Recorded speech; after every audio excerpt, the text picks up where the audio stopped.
Good evening, everybody. Welcome to tonight's stream, where I'm just doing a quick look around the house here on the map. Try and find where the sleep trigger is.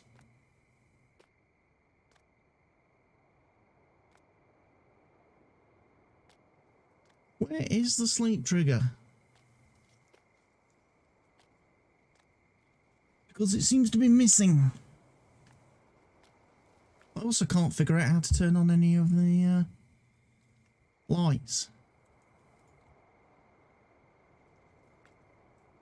in the house, because it's a bit dark inside. There we go, lights are on. That's better. Right, now let's see if we can find a sleep trigger. I mean, it should be in the house, I would have thought. It's the most logical place for it to be, somewhere in here. It usually is in Oxygen David houses.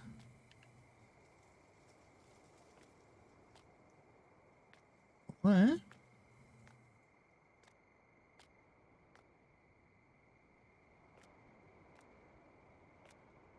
Washroom.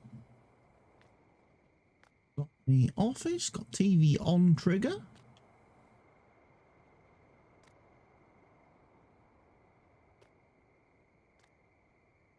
Turns the TV on.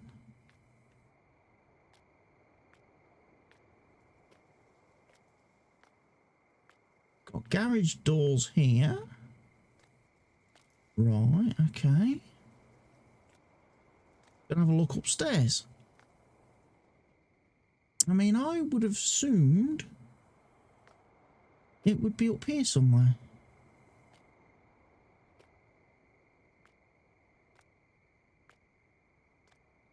If not, I might have to get the little doormat sleep trigger mod thing and add to the server sometime.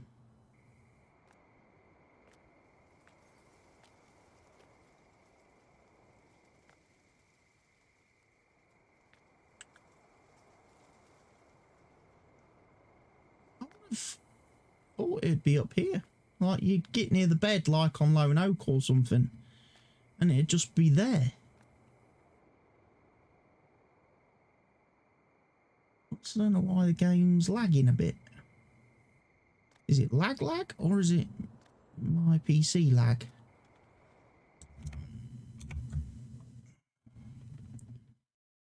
Is it GPU? Because I've been playing with my OBS settings a little bit.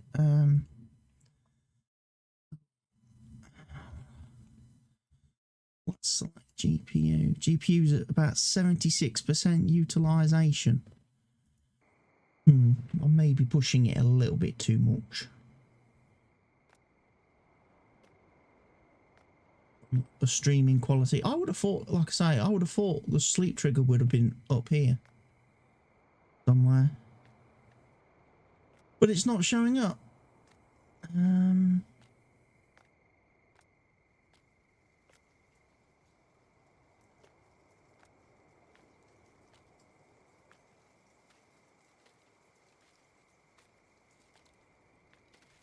I don't know if I've already got one installed anywhere.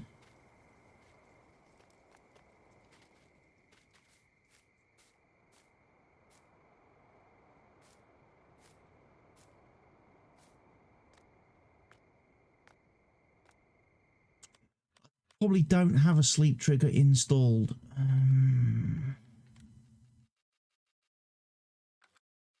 No.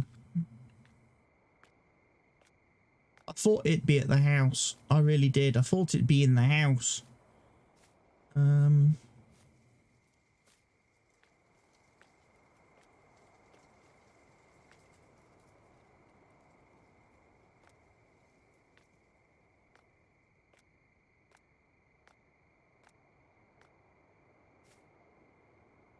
got the help window open, so if it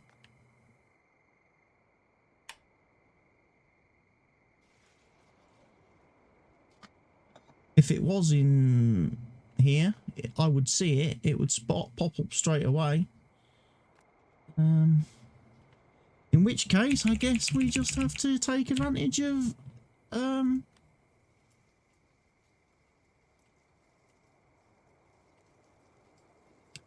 the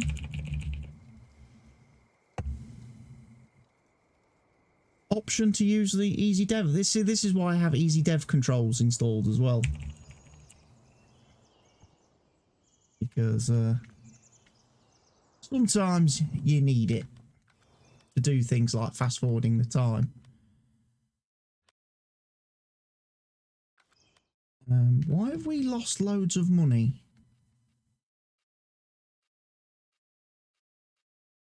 Because somebody's bought a great big windrower.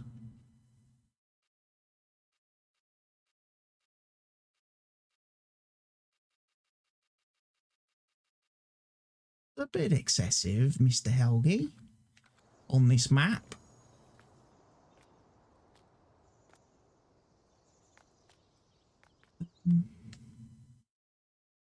So we can't complete that contract. There's a harvest contract that one cannot complete.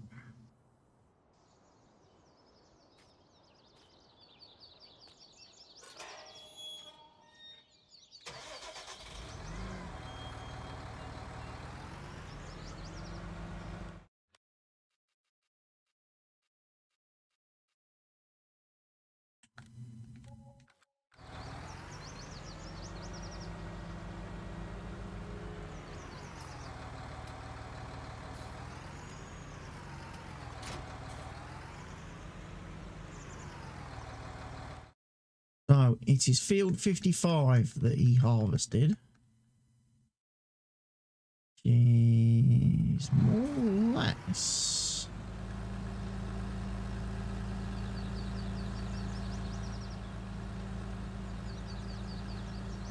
I think this tractor's probably a little bit small for this.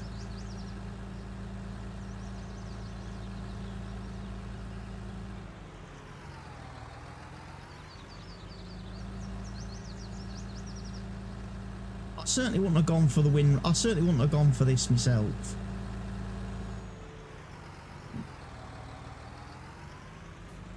I would have gone for a normal windrower. On this map, you don't need the ridiculous windrower. But I'll probably just use it for now to get the straw collected from this contract, and then I probably will sell it and return it and buy a regular one, a standard windrower. Doesn't even need to be that big, because obviously the bigger it is, the more difficult it's going to be to maneuver around the map.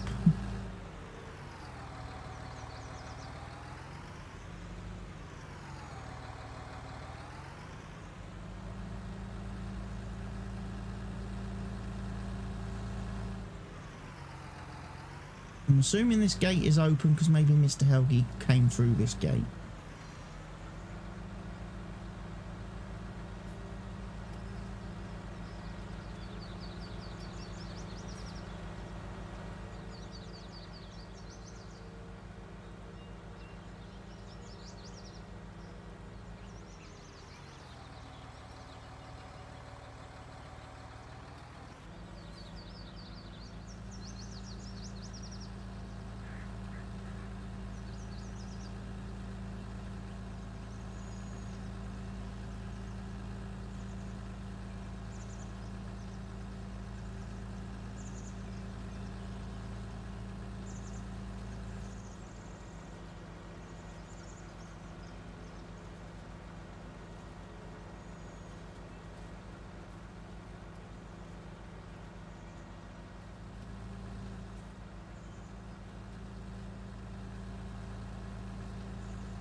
as was kind of predicted,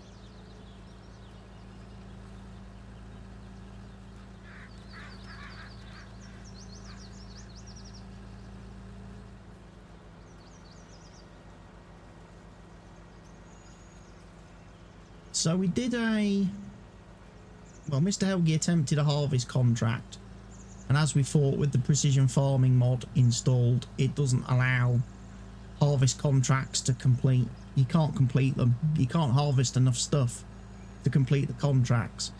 So we're going to lose out on the contract in that sense, but hopefully make use of the straw so we don't lose too much financially.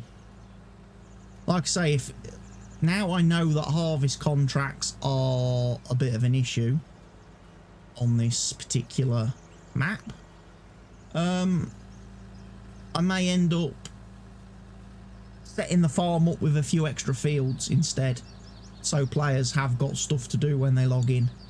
Because the only other contracts you can do are fertilising ones, which are still a bit of a issue with precision farming installed, and the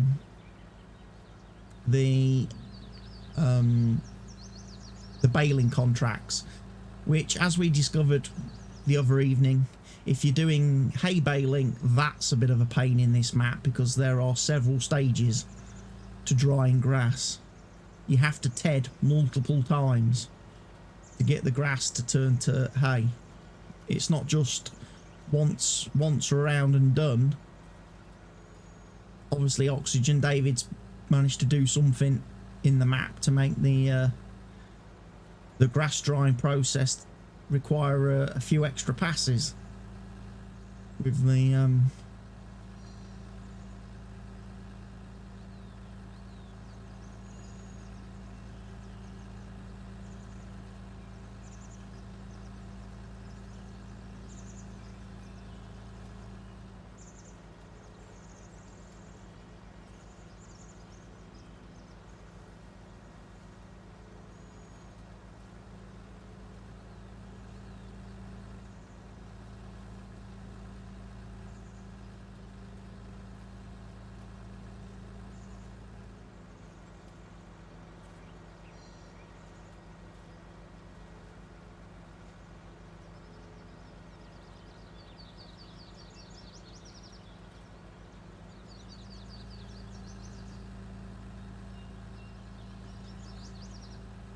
because, yeah, if you're going to use this big windrower, you really need to put it on the back of the big JCB.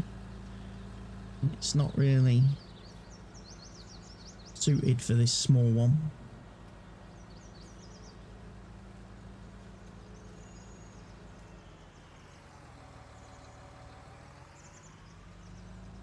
Right, I've got to figure out where we're going to take it now.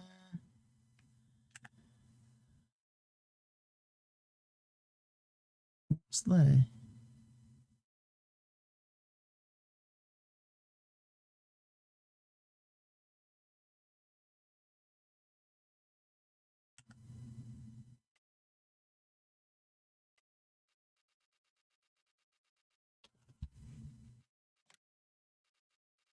So right now, Field 2 doesn't appear to have anything planted on it.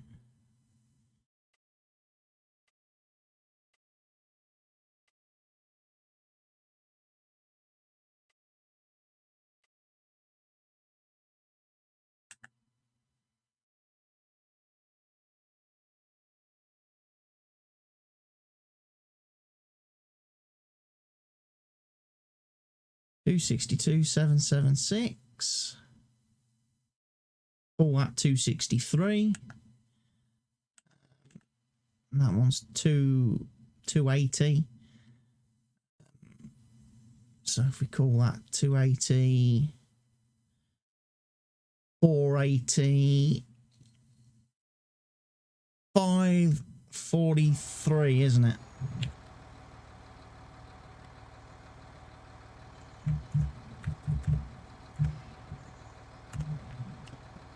I'll add the money.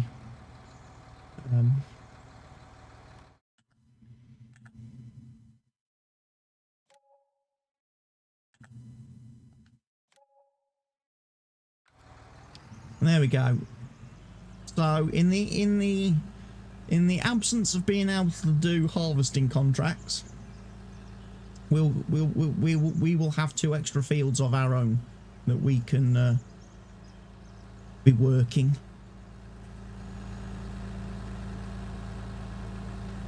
And getting involved with.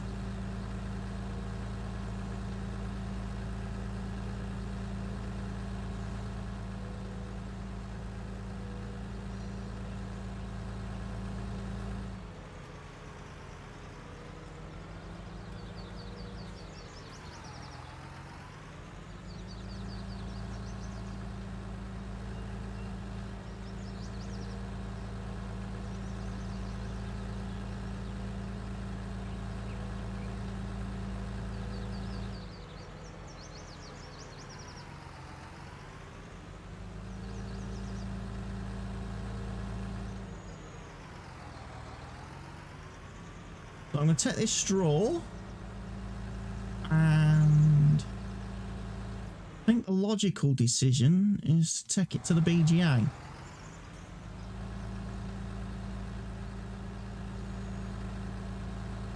There's the grass field that we did the baling contract on the other night.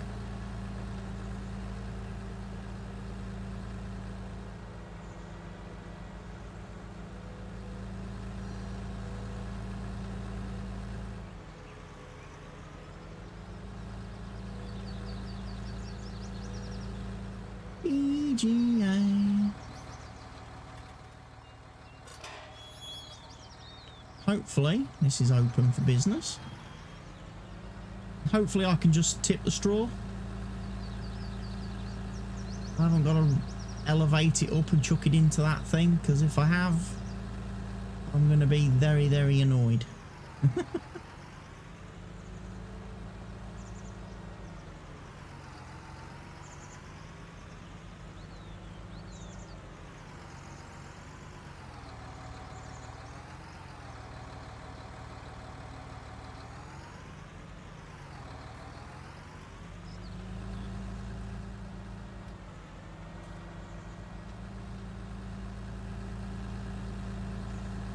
So, what's this telling me? That we're going to need, what?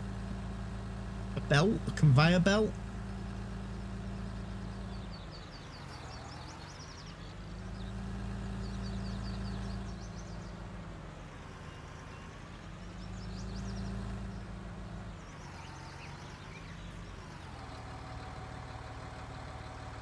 Straw is not accepted here. Straw is not accepted at the BGA. That's unusual.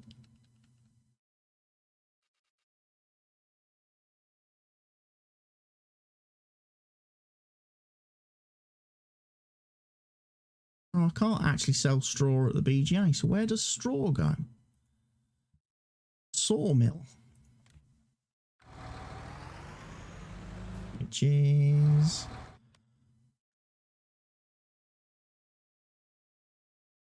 all the way across the map. That's an interesting change then. Can't sell straw, so that's a massive nerf on the map. Because straw is obviously one of the big things that you can produce a lot of very, very quickly, very, very easily. Because every crop, apart from sunflowers, produces straw. And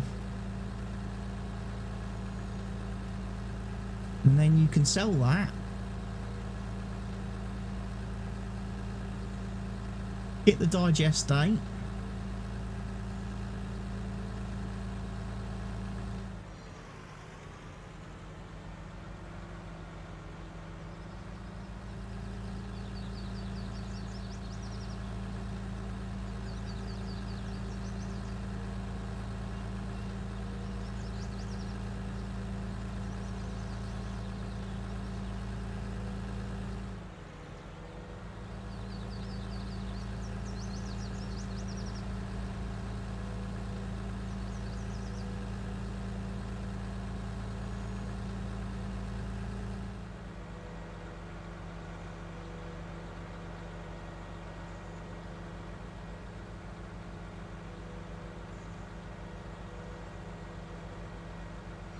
Good thing is our field is growing nicely.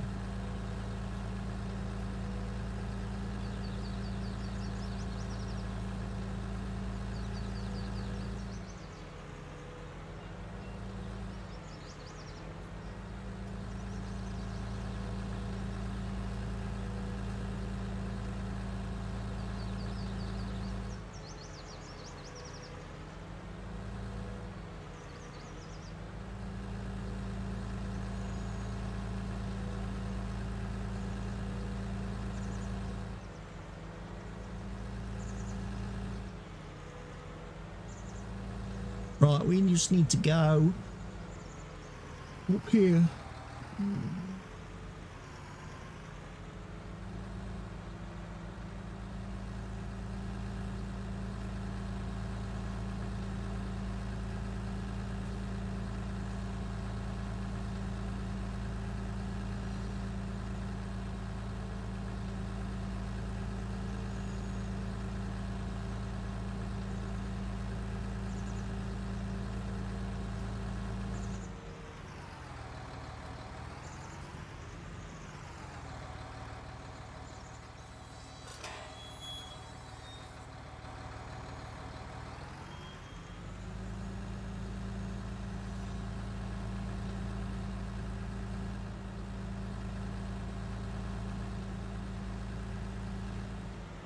So just out of curiosity, what would this have cost, this loading wagon?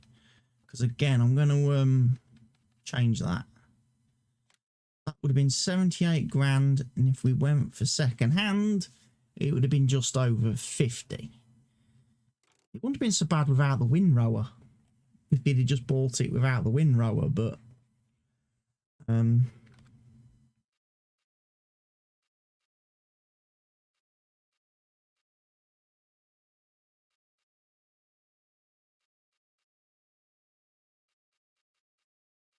might go for the Fent one.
Untag it.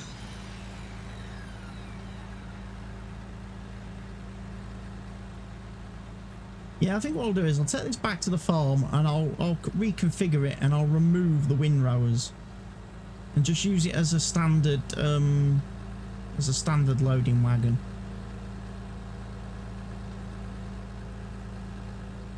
You're still going to want to put the bigger tractor on it just because of the size and weight.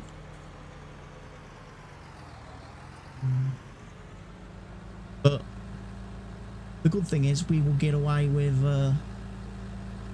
using it.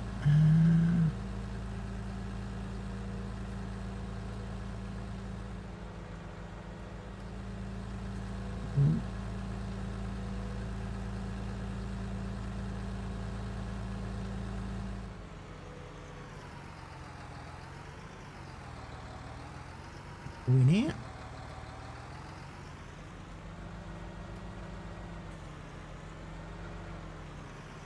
Down we go.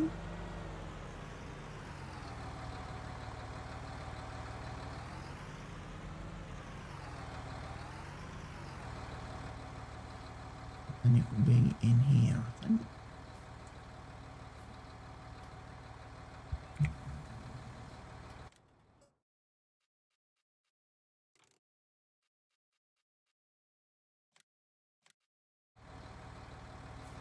Better.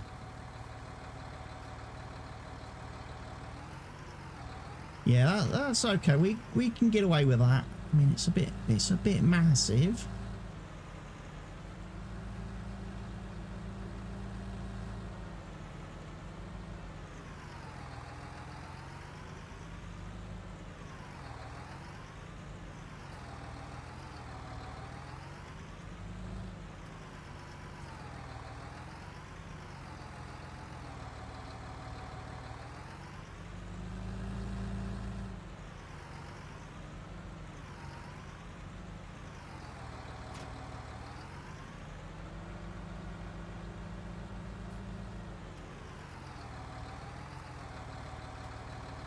Right, so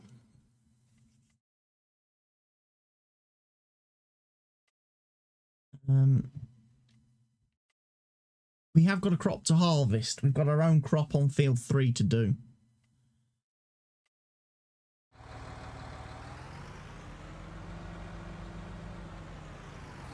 Where's my trailer? Up here.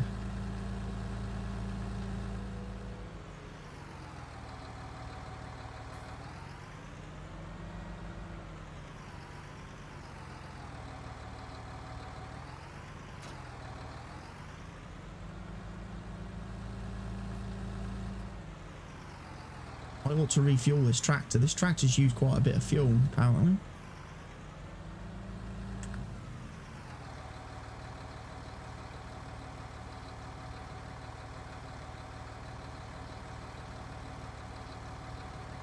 Right, that contract then. Unfortunately, I have to cancel.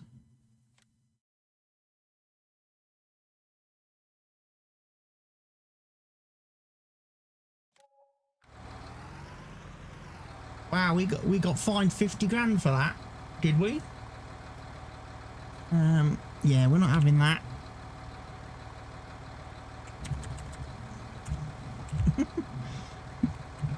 I'm not being fined for the crop. Again. Let's not do any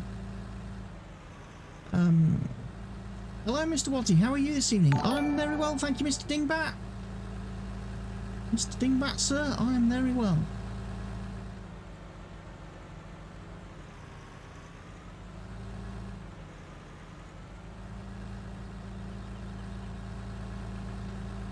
Just got a weird notification sound then. What was that?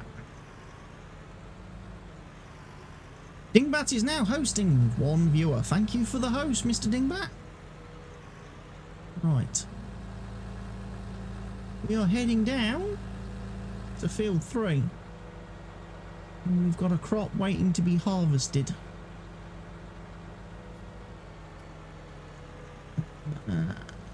Hoping I can get into it from this side.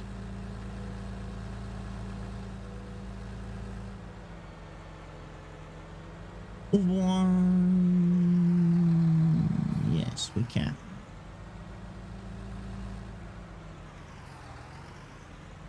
We can find a way in here.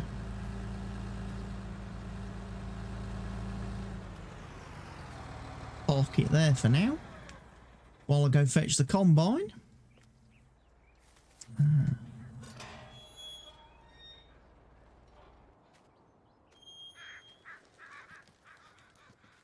Come on, that gate needs to go a lot further back. It needs to at least come back to this hedge.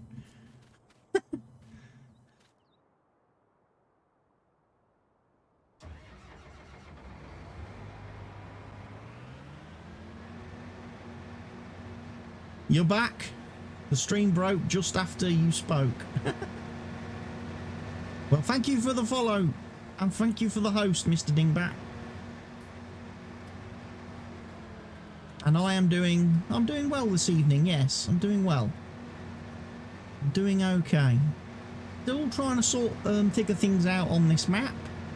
That are just really confusing. Like, can't find a sleep trigger anywhere at the farm to be able to skip the nights. I've been upstairs into all the bedrooms of the house and there's no trigger. I have been able to turn on the TV though and the coffee maker. I'm not really sure how useful that is from a gameplay perspective. I would much rather be able to skip the night time, or certainly Mr. Helgi would like to be able to skip the night time. I'm not too fussed, because if I'm on the map, I can just increase the time scale. I can just fast forward time to 4000, and that gets everything advancing pretty quick. But if there's no sleep trigger on the map, then obviously I'm going to have to add one. I'm going to have to download a mod that gives players a sleep trigger. Because the problem Mr. Helgi had was the shop closed. The shop closed and the gate locked, and he couldn't get the he couldn't get his windrower out that he'd bought to do the straw collecting from a contract he was doing. A contract that's just cost us 50 grand because we couldn't complete it, because obviously you can't complete harvest contracts with precision farming. So it was mentioned on the Facebook page about the trigger. See, I don't go to Oxygen David's Facebook page. I'm not a follower of him in that regard. He's too pally-wally with that Bullet Bill fella, and I don't get on with him. I really don't get on with him. He's a bit of an ass.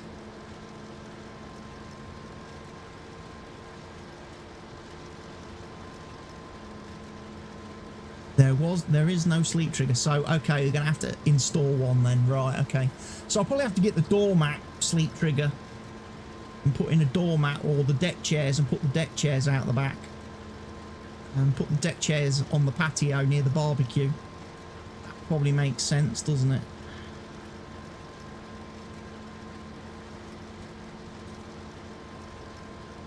It's a shame there's no sleep trigger, because I would have thought it'd have been like on Lone Oak. The sleep trigger was in the bedroom by the bed. You just stood, you went and stood at the side of the bed and sleep triggered.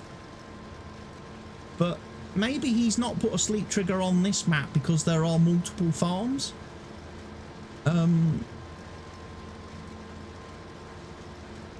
are multiple farms because the map is designed for multiplayer, because of the way he's set up the multiple farms and the way he's done some of the scripting. And I know if you are in multiplayer and have multiple farms, then obviously sleep trigger is not going to be great for... You can't have a sleep trigger at every farm, I don't think. I think you still only get one per map, don't you?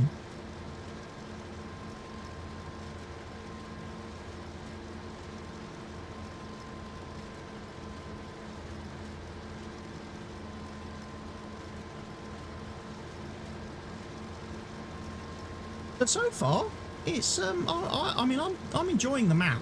It's a lot different to the maps I usually play. A lot different, in the terms of the way it's laid out and everything. And obviously, there's a lot of gameplay stuff that we don't get on other maps, like we discovered with the baling contract the other evening, where you've actually got to ted grass several times before it'll turn into hay. Stuff like that is going to make it obviously a little bit more difficult. And I could see some players, I know Mr. Helgi didn't seem all that impressed with hay making and having to ted multiple times. Whether it's a map that he's going to maybe end up bailing on, I don't know.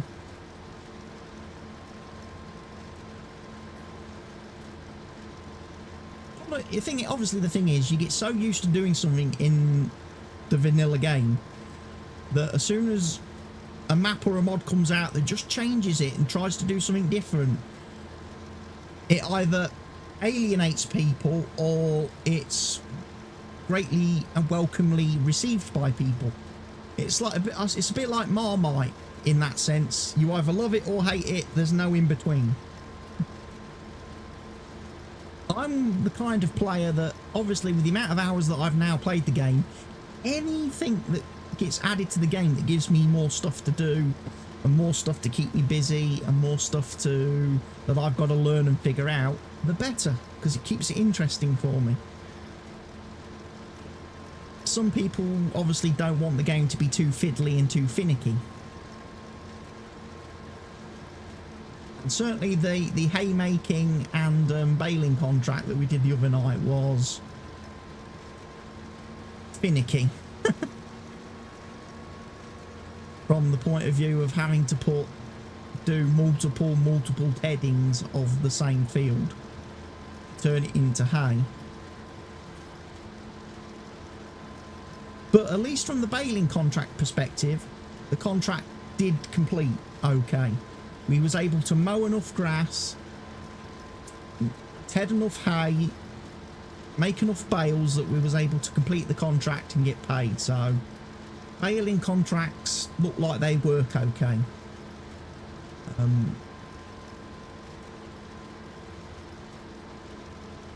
Although I think I would be more likely in future to pick the silage contracts instead, the one that makes the silage bales. I think that would be a little bit easier, a little bit less involved. Mow, bale and wrap in the same process, and then collect the bales and sell them.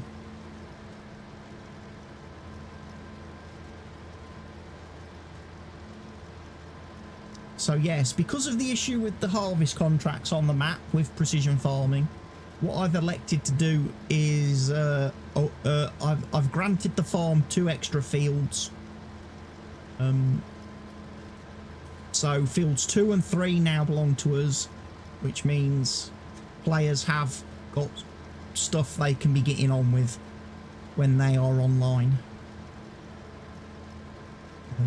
And I'm expecting to get a new player soon. There's a guy over on the Giants forums that's been messaging me and conversing with me for a while. He's just added me on Steam today as well, and he's interested in coming to play. He's another European gentleman. In the similar region of the world to Mr. Helgi. So that'd be nice if there could be 3 of us on the map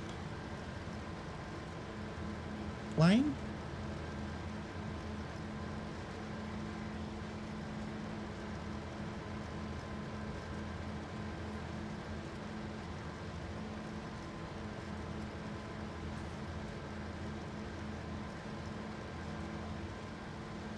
But I also started a save game yesterday in single player on the Eureka Farms map. There's going to be a video on the YouTube channel tomorrow, the first video, which will be the introduction to that series. It's a slightly different way of doing things on that series, because one of the first mod I installed and used when I created the map, created the save on Eureka Farms, was a mod that disables all the vanilla and base game vehicles and equipment. So when I went into the store, the only vehicles I had available to me were either ones that the map provided, that the map author provided, or ones that were from obviously DLC.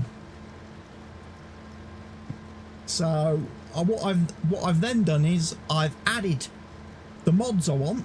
I've added a bunch of mods, basically all of Stevie's mod packs that he's released over the last couple of weeks, and then fired up the game and was like, right, let's start buying stuff, let's start cracking. So first video, I make a start on cotton harvesting, not cotton harvesting, corn harvesting, sorry. Cotton harvesting would be a bit extreme for your first experience. Why is the server's lagging like mad? That was a couple of hundreds of milliseconds of lag there. I wondered why the harvester wasn't moving.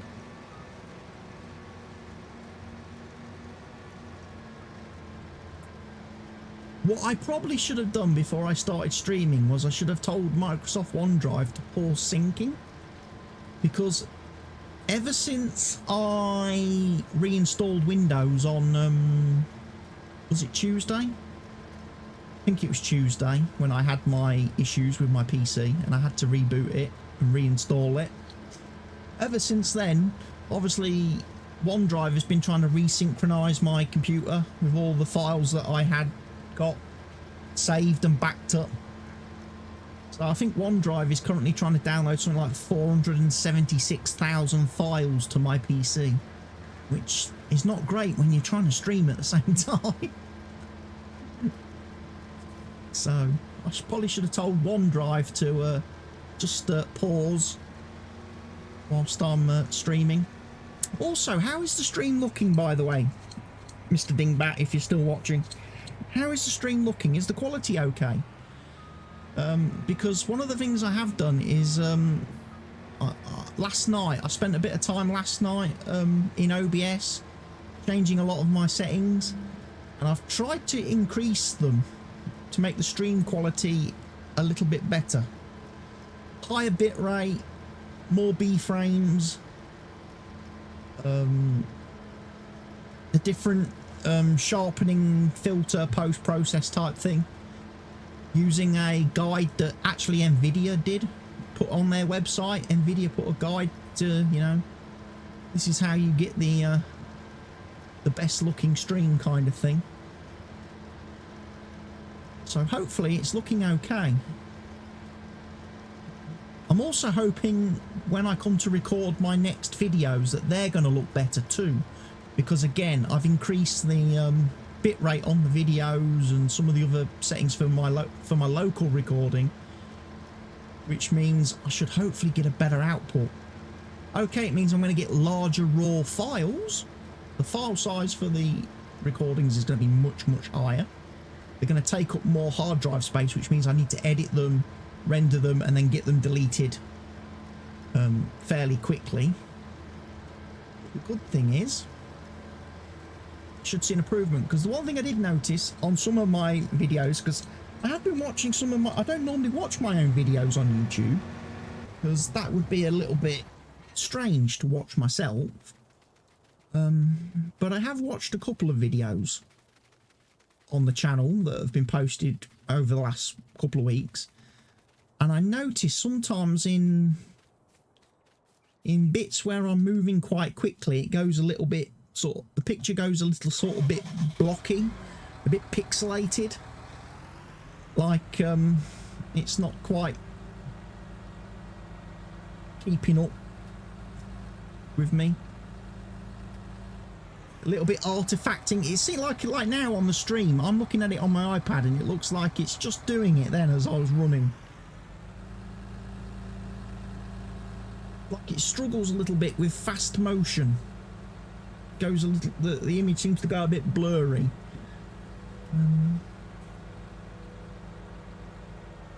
That's something I'm probably not going to be able to fully fix until I get a new graphics card. Apparently I really need an RTX graphics card to fix that, because they've got a better encoder in them than my GTX 1070.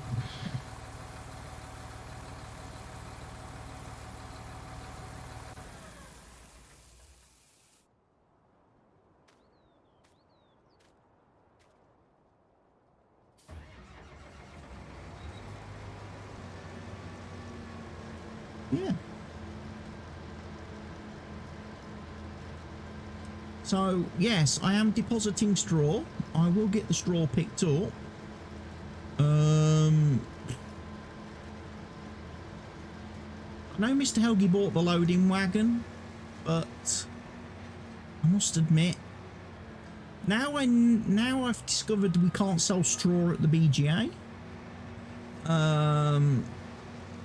I would be probably more inclined to do bales of straw. The simple reason I can get more straw into a bale, and then obviously more bales on a trailer and therefore transport more capacity than I can with the loading wagon. Especially as the loading wagon seems to be quite big on this map. The loading wagon looks massive on this map. It might be the narrow roads and the little narrow lanes and everything, but it looks freaking huge. And I know we don't have the biggest of tractors. I know the fast track's a little bit on the tiny side. But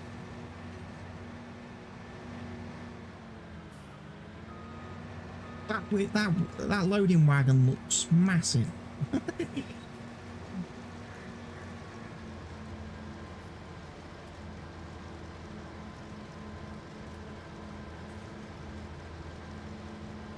One thing I've not been able to do as well, or one thing that has also slightly confused me about this map, is when I was actually having a look at the map files and I was having a bit of a snoot round inside the zip file, when it comes to like the fruit types and fill types, it doesn't list any of like the default crops. It only lists the new stuff that's been added on the map. If I wanted to make any changes to any of like the vanilla stuff, I don't know how you do it, unless you have to edit the you're gonna have to edit your actual like base game files. I wonder if there's like some kind of reference somewhere.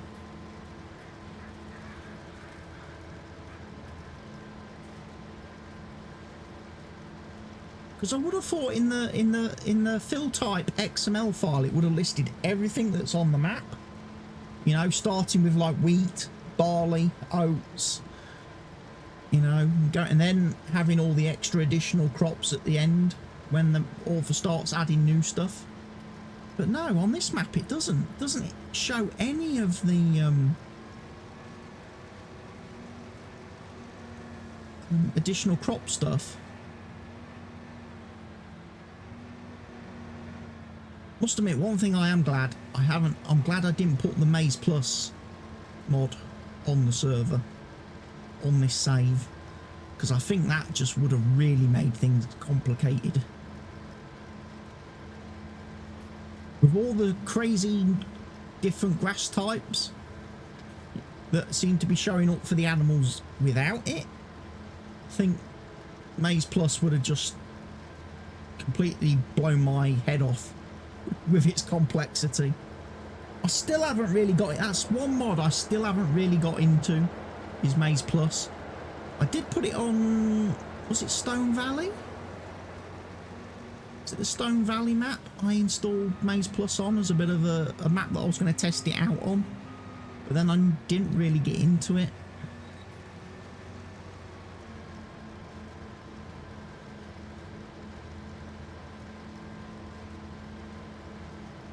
Because I think it's just a lot of work for a single player. It's a lot of work required for a single player to make all the different animal feeds with all the crazy stuff and all the extra silages and BCMs and stuff.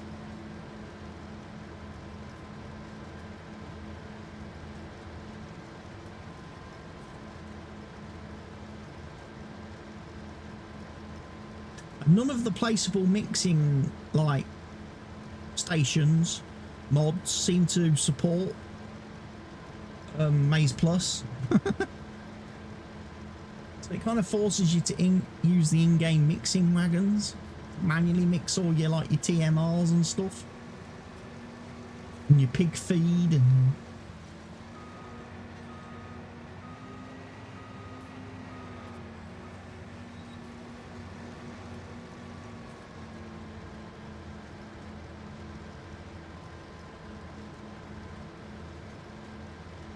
yeah, I'm liking the map.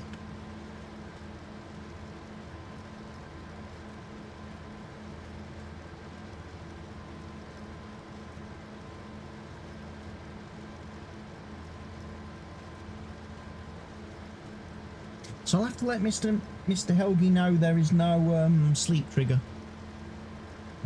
available. I'm gonna have to go and find a mod and add one.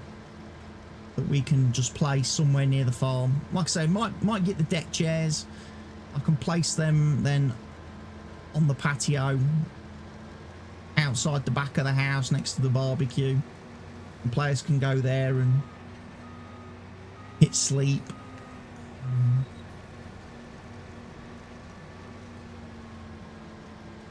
To skip the night times.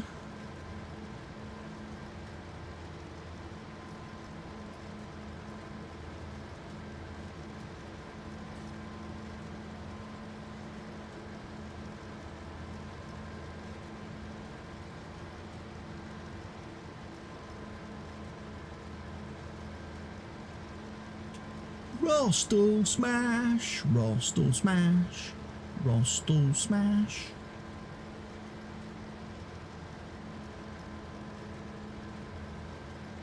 Nice dinky little harvester, seems perfect for these fields.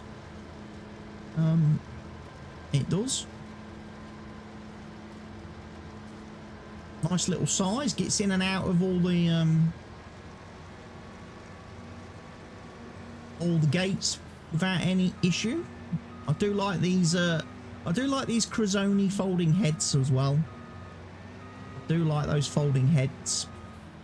They're a little bit better to use than the regular heads that require you to keep putting them on and taking them off of header trailers, because again, some of the way the fields are laid out on this map, getting into the fields with a harvester dragging a header trailer is going to be nigh on impossible, especially without causing crop destruction, because there's just nowhere to no way to get through the gate without driving all over the field whilst you're turning around and stuff. So these Crozoni headers are perfect for this map. I don't know if the corn header folds as well. I hope it does. I hope the corn header from the same manufacturer is the same. Yes, the corn header unfolds as well. We're probably going to end up grabbing one of those when we come to do the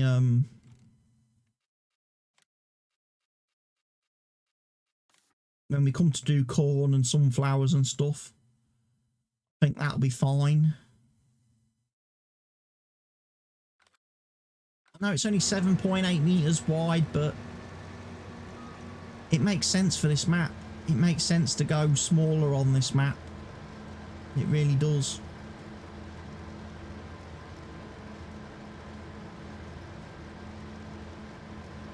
Because you need to be able to operate in the limited space you've got.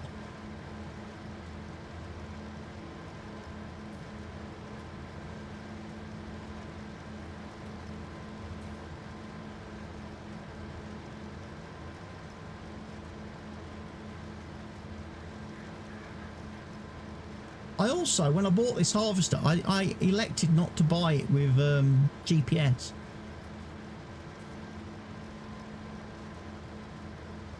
Because again, I'm finding that with the fields not being square, it's really not very easy to use GPS on them, because you're always having to steer. So when I'm buying vehicles, I might as well save myself 15 grand and not have the GPS.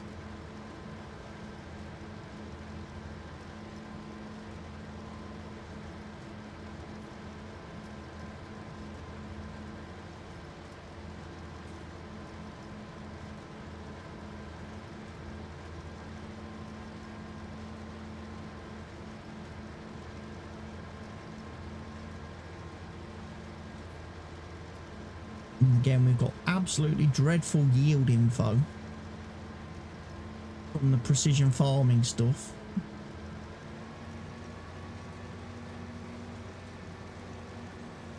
But I would expect that.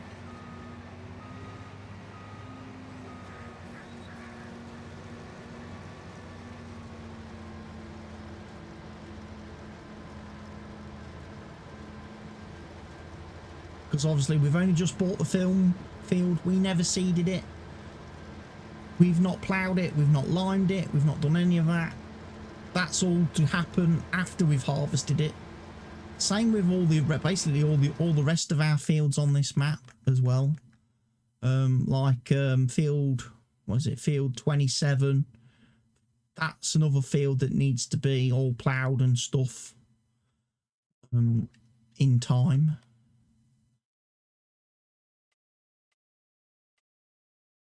Look at that, look, 50% yield. It's dreadful. Dreadful. But yeah, contracts, lots of baling contracts. Fertilizing contracts you can do, but I definitely say you need to use GPS when you're doing the fertilizing contracts, because the mini map and the map do not show where you are fertilizing on a AI owned field. So you can't see if you've missed any of the field, and then you're ending up just driving round and round and round like I was the other night trying to finish off some of the harvesting contracts.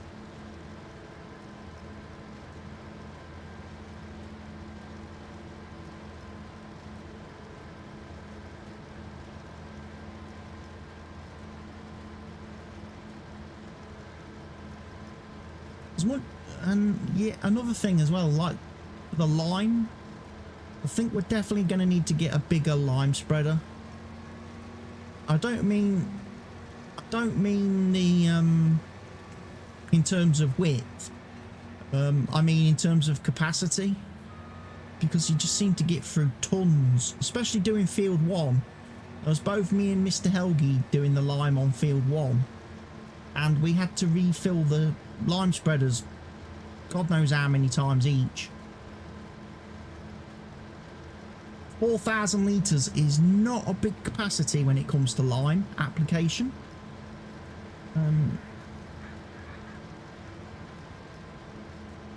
So I might end up grabbing that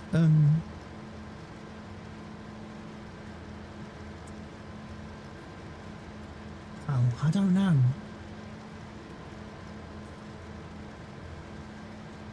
There's a machine, there's a mod there's a spreader I would like to use, because obviously it's one I've not used before.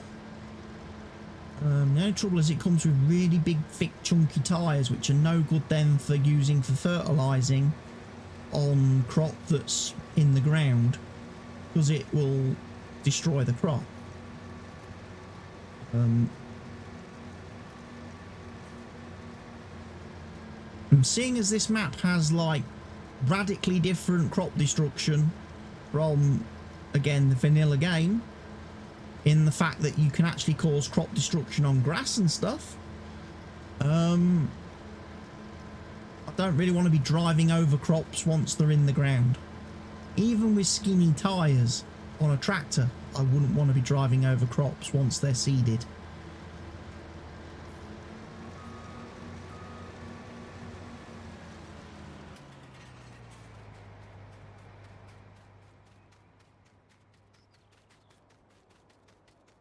So when it comes to fertilizer spreaders and lime spreaders, I'm thinking either getting one of these,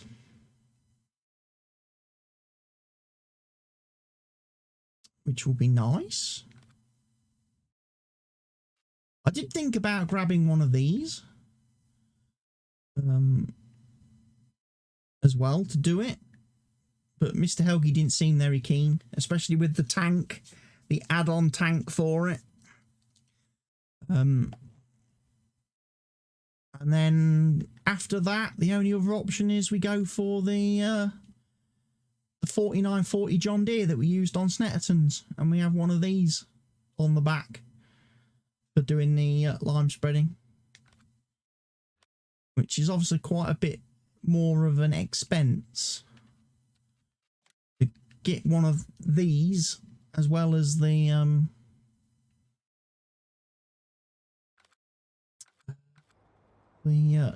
lime tank.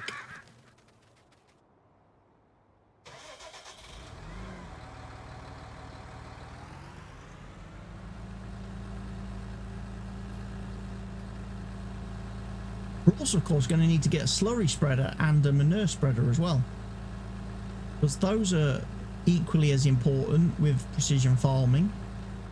after you've harvested a field to increase your nitrogen before you cultivate or plough to put a bit of nutrients back into the ground.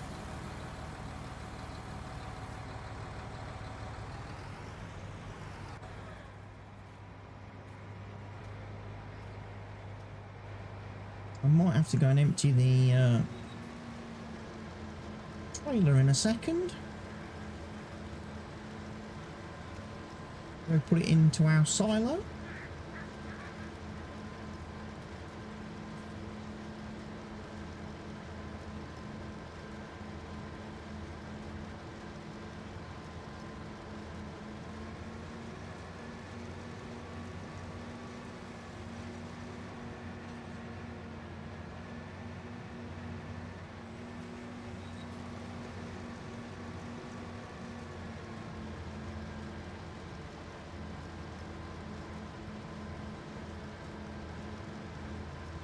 So yeah, that was probably the worst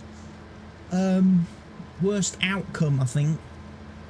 Mr. Helke trying to do that harvest contract, because he got the whole field harvested, he got all the crop delivered, the contract was at 97% complete, couldn't progress any further with it, and then when you cancel the contract, the game charges you 51,000 bucks. So we've lost 51 grand, plus the time that he spent doing that. So yeah, there's a public service announcement for everybody. Don't do harvest contracts unless you're prepared to lose a lot of money. The straw I collected from the field definitely did not equate to 51,000 bucks. So we definitely didn't break even on that.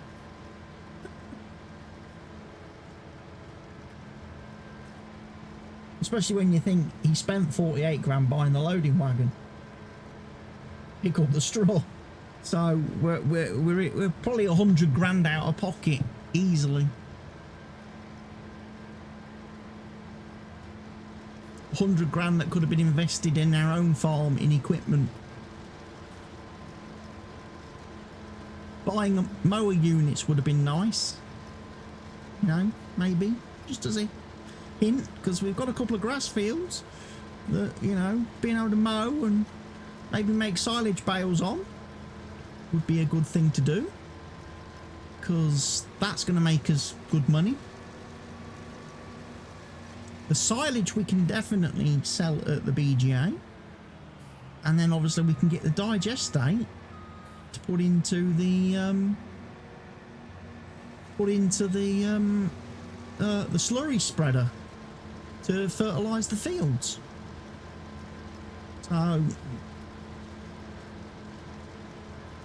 a loading wagon probably wouldn't have been super critical to buy. I think a baler and a good trailer would have been better money, more useful. The one thing you could do then with a good trailer is you could do the transport contracts. If you really want to do some contracts, you could do some of the transport contracting. Tell you what, my thumb is really sore and painful. So I did myself an injury the other day when I was doing my computer. When I was installing my new drives, I ended up slipping at one point as I was trying to get one of the PCI cards out. And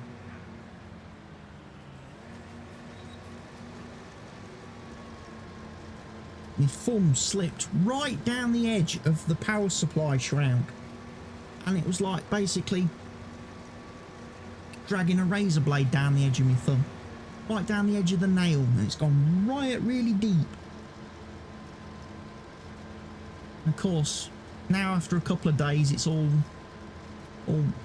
filling with whatever a wound fills with, do the healing process, and now my thumb is quite swollen and painful. So of course, every time I press a button on the controller, It's like my thumb's like ready to burst.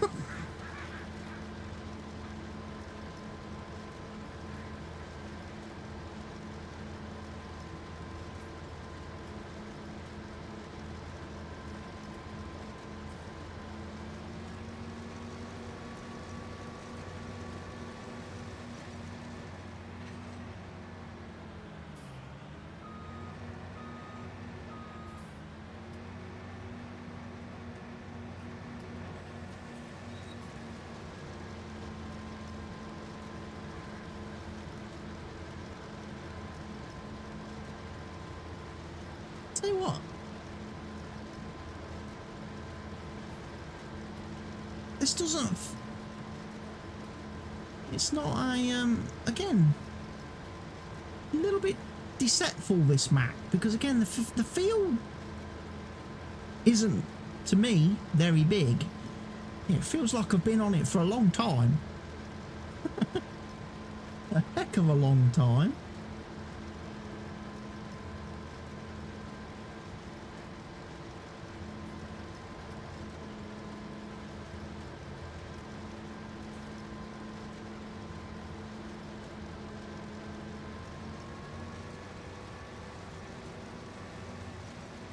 I feel like I'm getting, even though the yield is apparently really bad, I don't feel like I'm doing too terribly in terms of output.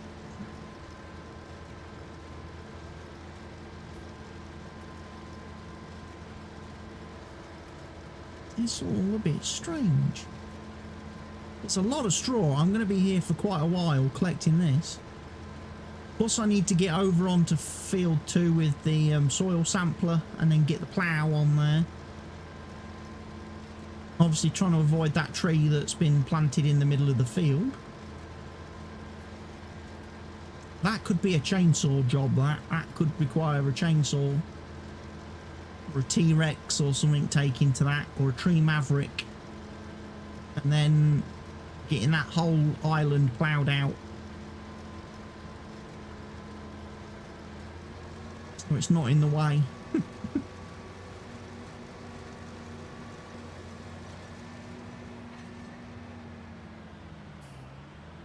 Right, 17,190 litres at the minute.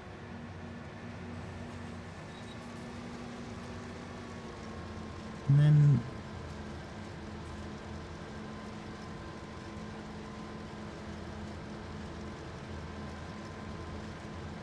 field 1's an interesting field.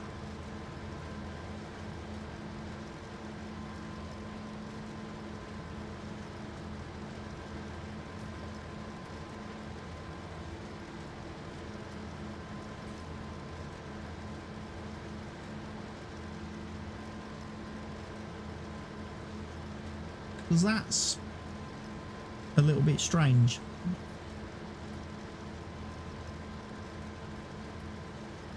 Because it's seeded. There's soybeans on it, I think. But weirdly, even though the map says it needs fertilising, when you try to go over it with the fertiliser spreader, it won't put any fertiliser. Fertiliser spreader just won't spray out. Good evening, Jacob.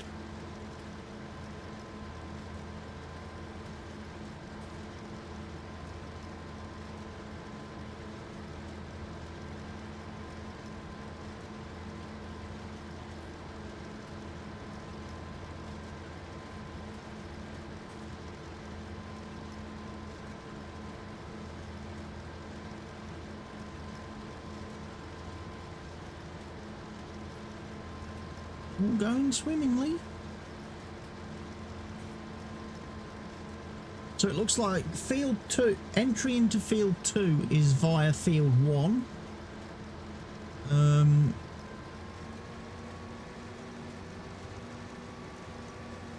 entry into this field is via the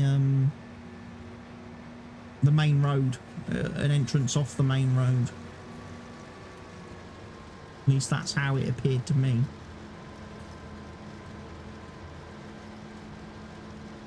That's one thing I am going to struggle with on this map, is remembering where all the entrances and exits are to all the fields.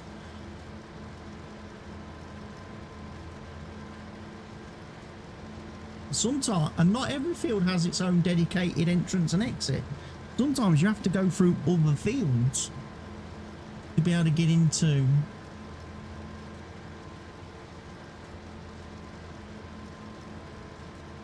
Like this field, for example, you have to come through, well, field 2 then, to get to it.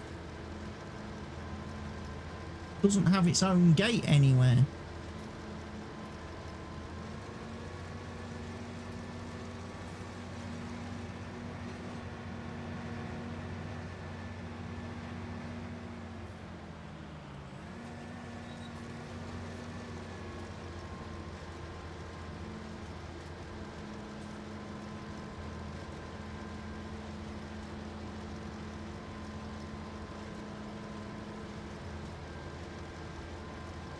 Bum, bum, bum, bum, bum, bum, bum, bum, bum, bum.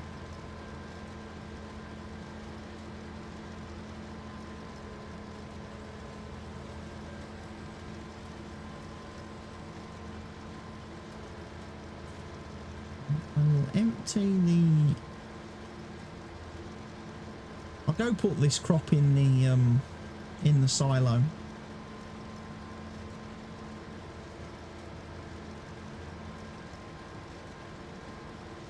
For now.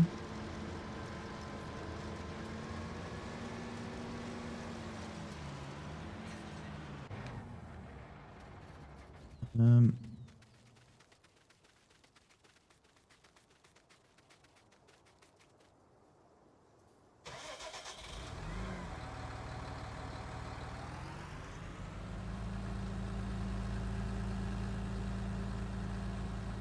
then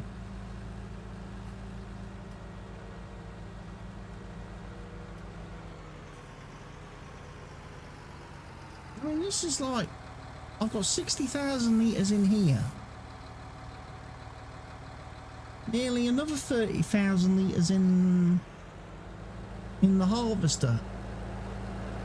I would not have put this field down to generate 100,000 plus litres, given its size, but apparently it has done.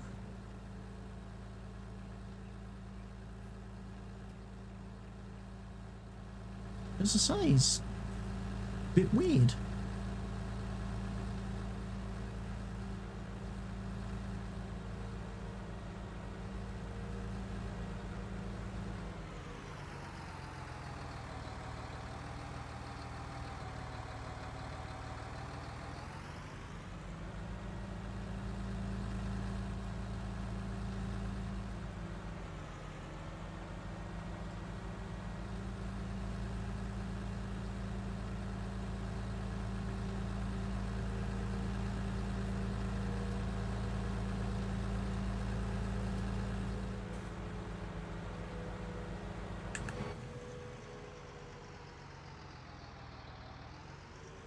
I also think I probably should be driving more in first person when I'm driving around from fields to farms and fields to sell points and stuff, because it's a little bit easier to see where you're going with the first person camera.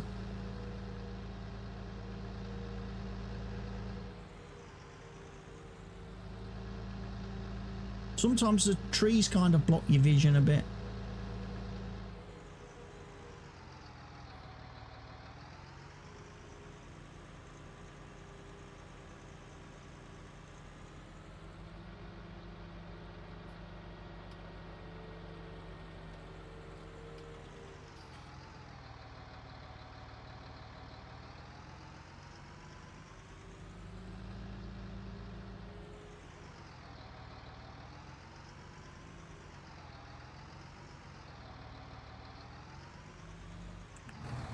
I'm guessing no drive-through.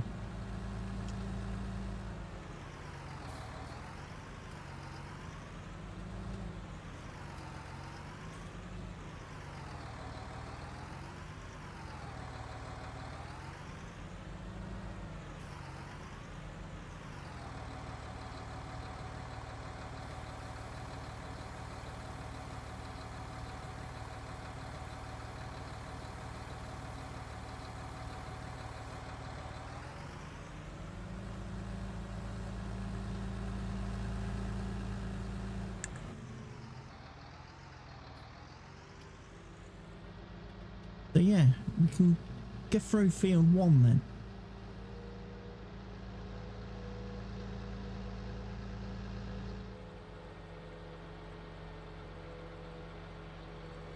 Or at least we can drive around field 1.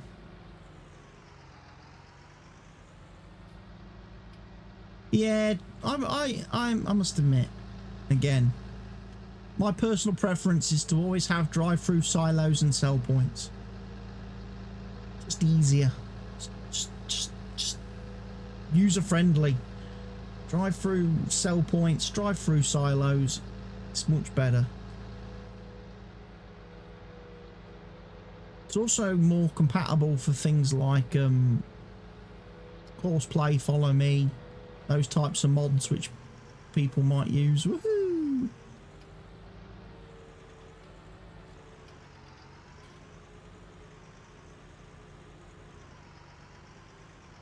Not sure Network Rail would appreciate me using their embankment to take a shortcut. But there was no trains coming. It was perfectly safe.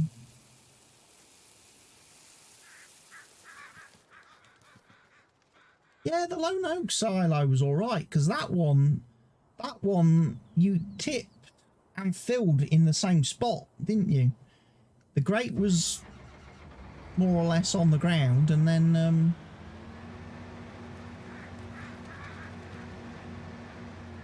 you could tip and unload in the same spot.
Another thing, I bet I'm not going to be able to store the straw in the silo. But I can't put the straw into the silo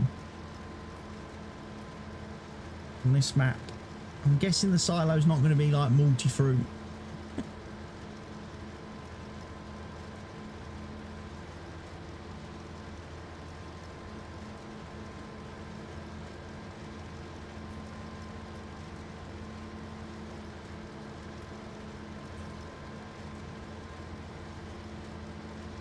So where am I going to store straw and stuff?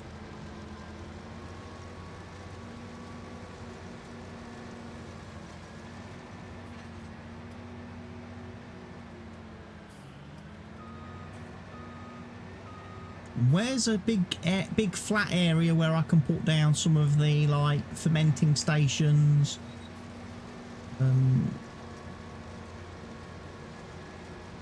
And stuff like that, the global company manufacturing stuff.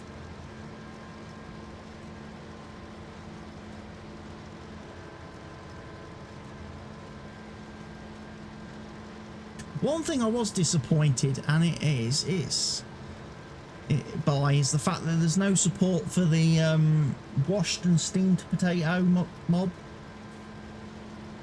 Can't use I can't do steamed potatoes on this map.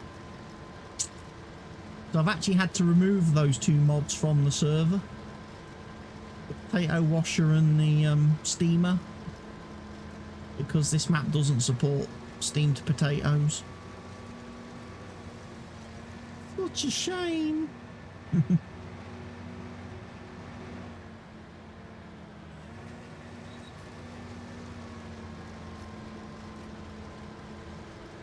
Ran into the same thing as well on the Eureka Farms map that I started yesterday as well. I installed that and was like, ah, yeah, can't do steamed potatoes. Can only do those on Stevie's maps. I'll end up having to take those 2 mods out of that map as well. Shame, because we quite like doing the washed and steamed potatoes on Snetterton's. It was a good way of making some money. If you weren't using potatoes for the chips factory, the crisp factory, should I say, not chips. Crisps factory with the sunflower oil. The good thing is Eureka Farms does support the Placeable Factories mod. Out of the gate, out of the box, don't need to do any editing. That was the map that I got confused. I got confused between Eureka Farms and Wither Farms. I got confused between Eureka Farms and the Missy B map. I thought it was Missy B's map that had support for all the Placeable Factory mods and stuff. It's not. It's Eureka Farms. It has that built in. So I'm going to be able to use all the production trees on that particular map in my Let's Play series.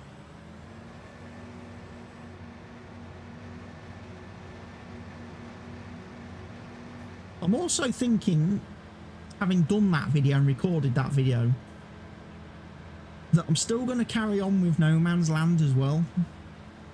But what I might decide to do with No Man's Land is I might decide to do that as a live stream 2 days a week, where I just live stream No Man's Land during the daytime, and then after the stream is finished, upload the video to YouTube.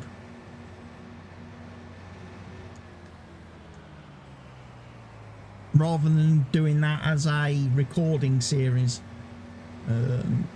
like I have been doing, because I'm kind of at the stage on that map where I've got way more stuff that I kind of... There's going to be just long periods of me now ploughing and making fields on the map, which doesn't really fit into a 30-minute video.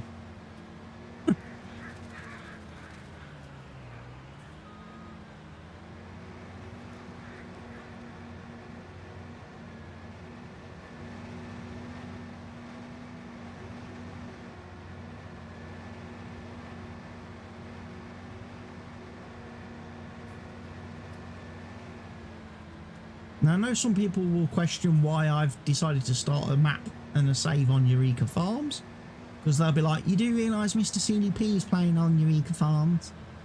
He's a bigger YouTuber than you. Well, yes. But at the same time, Mr. CDP is a console peasant, and he won't be using all the mods that I will be in my save. And like I say, with the way I've set the map up, I don't have access to any vanilla or base game equipment.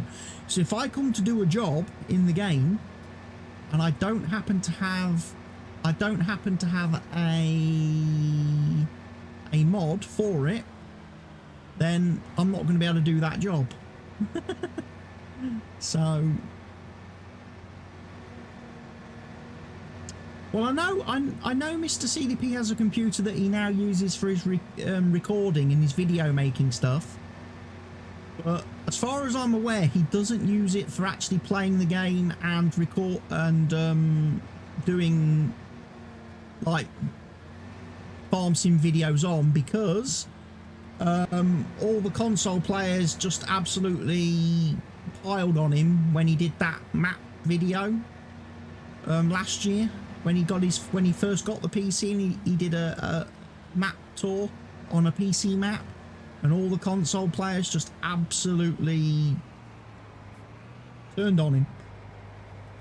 So I think he still does all his actual gameplay and stuff on PlayStation. He's on PlayStation. He has switched to PlayStation 5 for playing and recording now. But he doesn't play the game on PC. He only uses the PC for recording the videos, editing the videos, and uploading them now. as far as I'm aware, because every time he does try to play anything on the PC, the console players hate him. In the comments of his videos, they all get angry with him. Because they're such a funny bunch of people that can't have nice things. That don't want everyone else to have nice things. You know?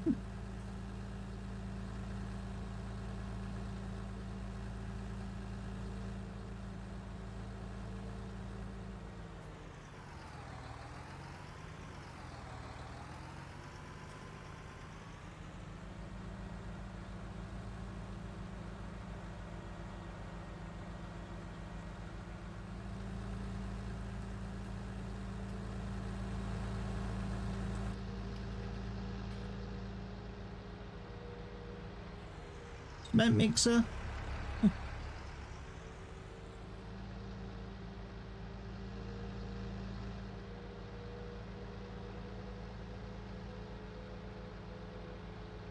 So there we go. I've got a field harvested. Woohoo! My first harvest on the map is complete.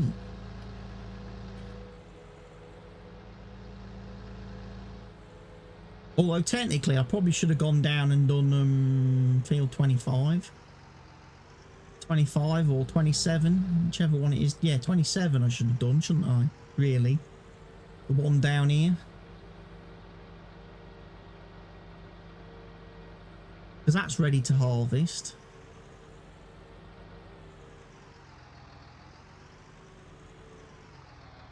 I'll leave that one.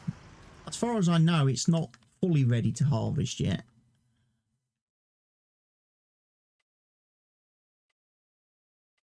No, it's still only yellow.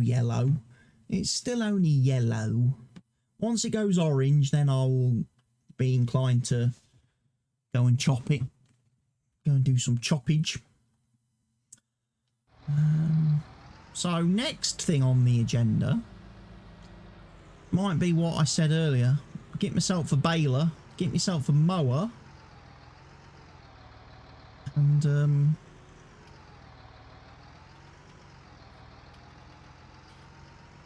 go do some silage making. Here's a question for you, Dingbat. Obviously this map has multiple types of mowers. It has the regular mowers and then it has the conditioner mowers. If I cut grass with the conditioner mowers, can I still make silage? Or is it only going to make hay?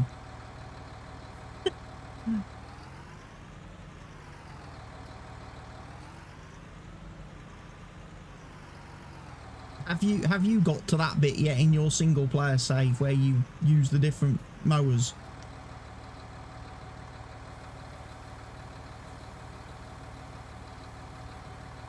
You have no clue. Does that mean I have to be the guinea pig? Do I have to be the test subject? Do we have to have a for science stream?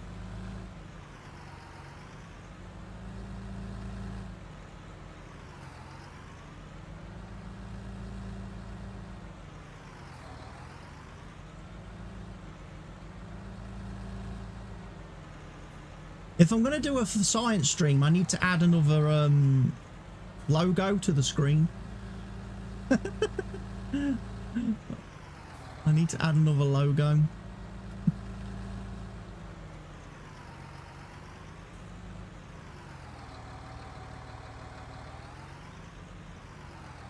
Right, leave that there. Suppose I ought to loading wagon the straw, really. That's really the next thing. Look at my tractor.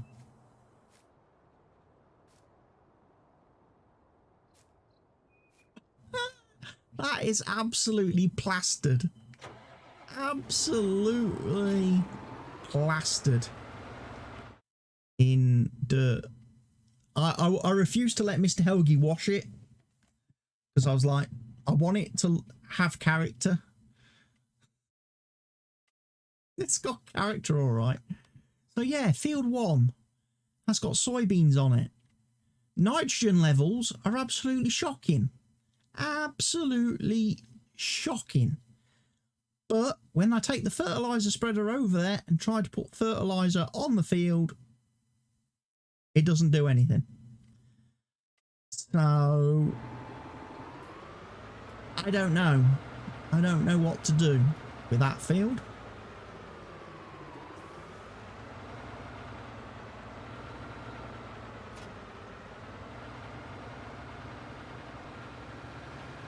Leave it, harvest it, and see what happens later on.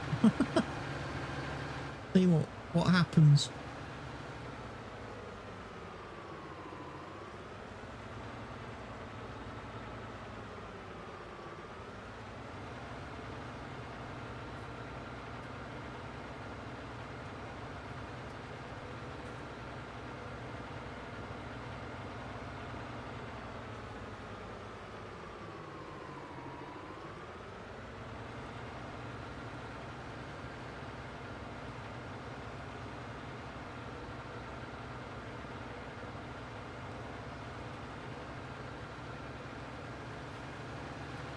Because I would have thought my fertiliser spreader could have handled that field.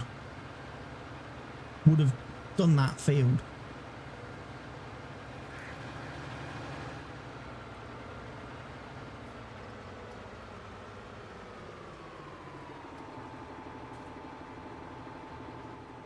Let me have a run over there, actually. I haven't seen the Flying Scotsman yet today. Have I missed it? I heard the intercity compassed as I was doing the harvesting. But I haven't seen the Scotsman today.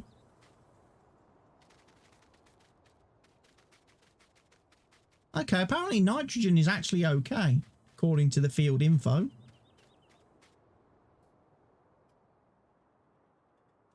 And the pH is perfect, so I'm going to argue that I don't need to, despite what the map says, I don't need to put fertiliser on this field. For that crop, for soybeans.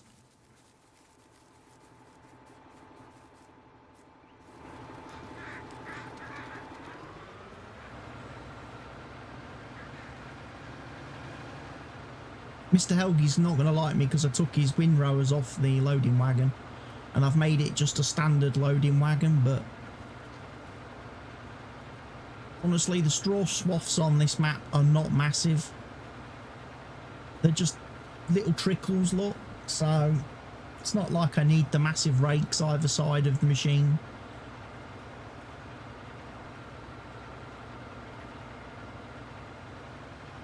You've not attempted to use precision farming yet. Well, you're missing out on all the joys.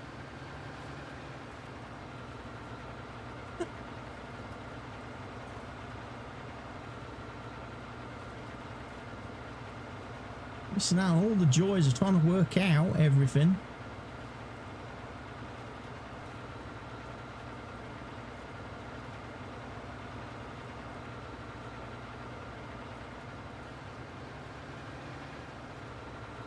How much fertiliser to apply for that soil type, for that crop? Are you putting too much on? Are you not putting enough? How much lime do you need for that soil type?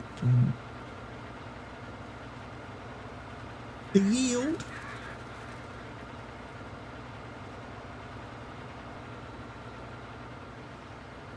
It's the one thing I've not been able to show in the No Man's Land series, because even though I have started using precision farming on No Man's Land, because No Man's Land doesn't actually have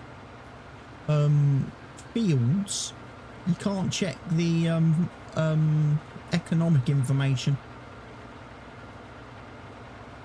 So I don't know if my fields are profitable or not, because you don't get any info. It only works on actual, like, proper fields. It doesn't work on user created fields, let's say. Let's put it that way.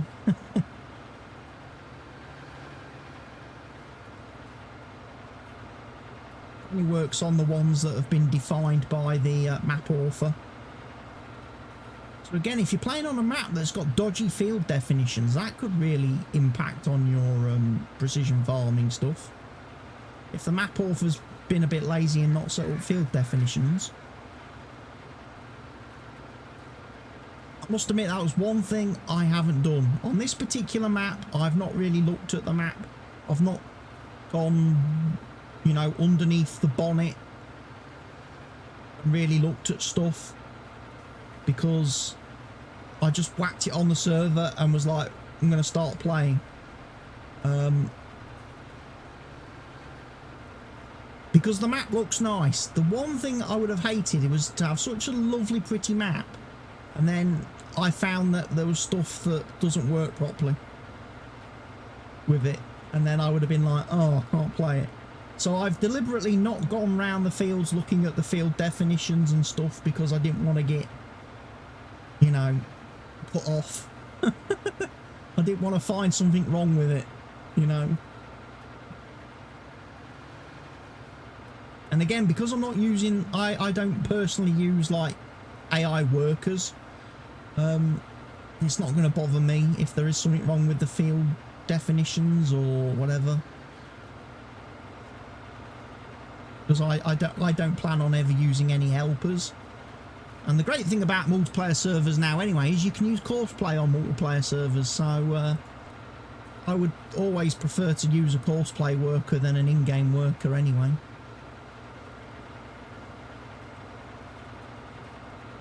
And at least course play will actually scan the actual field area, and then you can recalculate the boundaries and stuff, and then save the actual edges of the field properly.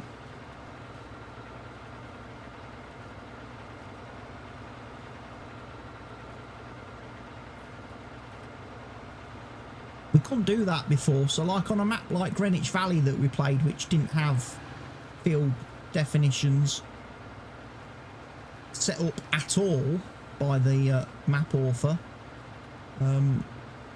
there's no way we could have done that, because course play wasn't multiplayer compatible back then.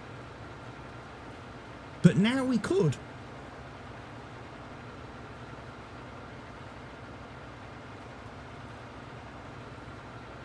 It still sadly wouldn't change the fact though that due to the lack of field definitions, there's also a lack of fields with contracts on that map.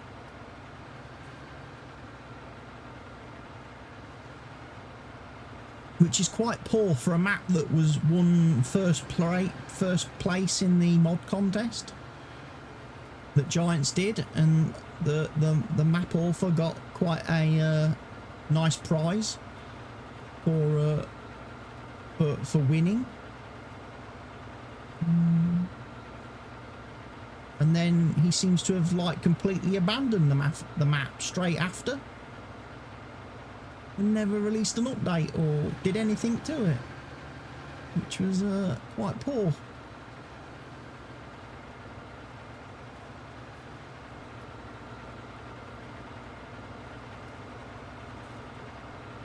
So it goes for Oxygen David as well, really, because he won the prize for that Swiss map, didn't he? That Swiss Future Farm map. And one of the terms and conditions of that was the map had to be completed within 3 months of the competition ending. And that never got finished either. So, did he just take the prize and the money and then dump it? Do a runner? And abandon it? Because again, that was a map that never got another update on the ModHub. Despite the fact due to the terms and conditions of the competition, it should have been finished within 3 months of the competition closing.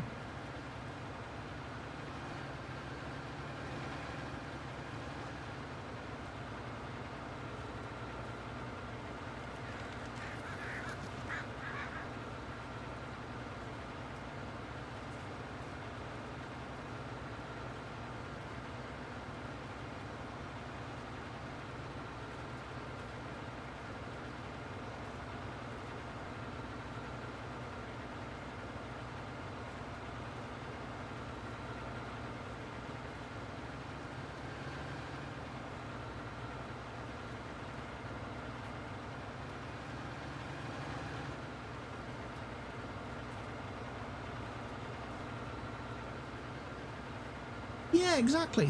That's the thing with the contest maps. I was expecting updates because that was like the whole terms and conditions of the contest. If you entered a mod for the contest, you had to complete it within 3 months of the competition closing. And if you won a prize, then I would have thought you had to complete it. You know, you was contractually then obligated to complete it. Otherwise, Giants could be, you could say, could be in their right to take the prize back.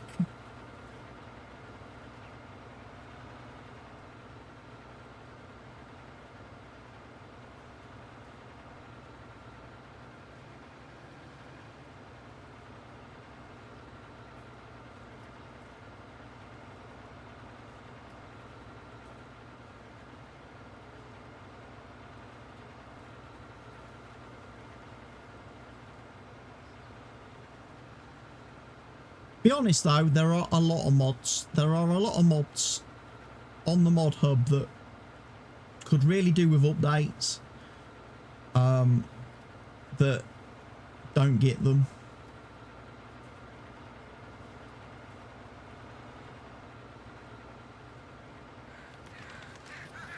It's one of the things that I would like to see improved in the future. For future farm sim games and the future of the series, two things that I would definitely like to see improved massively are the ModHub interface. As far as it goes with being able to directly report mods on bugs and issues with mods on the ModHub. And if a mod receives so many bug reports, it automatically gets hidden, prevent people from downloading it, and the mod author is then obviously forced to update it to get it put back on, to get it public again.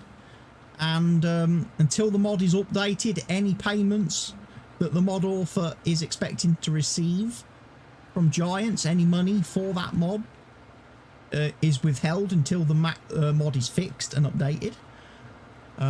That's one thing I would implement, and then that would encourage mod authors to keep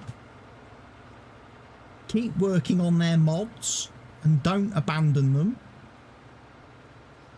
And the second thing that I would really want to see improved in the future of the farm sim game is the whole multiplayer server functionality, and certainly for me as a server manager, server admin person, a much better user interface for setting up, creating servers, adding mods, removing mods, and being able to make the content of the server available to players.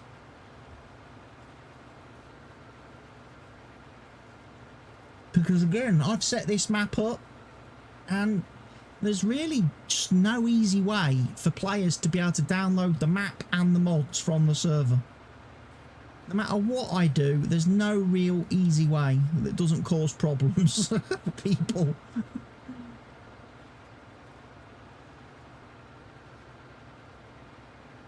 If you download from the server, you have to download all the mods in a zip file. You have to download the all download zip every time. So if I update one mod, you've got to download everything again. The whole shebang. All 2 gigs of it or whatever it is. Just to get one update, which is a bit stupid. At the same time, doing it on the Google Drive like I do now, that's kind of okay. It lets people download individual mods. However, the Google Drive obviously sorts the mods by the dates that the zip file was created. And that. So I could add a new mod, like for example, sleep trigger. If I add a mod that adds a sleep trigger to the map and go and download it, although the mod will obviously be new to the server, the actual zip file on the ModHub that I download will be quite old, I imagine. It could be a year old, it could be 2 years old, depending on when that mod got uploaded to the ModHub. So of course, when it goes on the Google Drive, it goes in date order, which makes it very difficult for people to find the mods that I add most recently. Especially if because the server shows a different name on the login screen when you're in-game logging into a map. It shows a different name to what the zip is called. It gives you the mod. Sometimes mod names and zip names don't match. And again, that's something that kind of annoys me a little bit about some mod authors. What they actually call their mods in-game and what they name their zip files are greatly different. Right, I can't store straw. Where am I going to put the straw? There is a Chellington farm barn down there that's $62.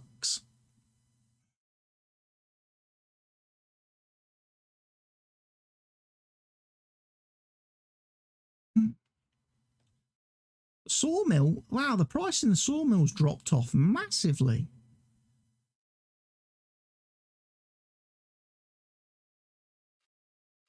So where's Meadow Valley Farm then?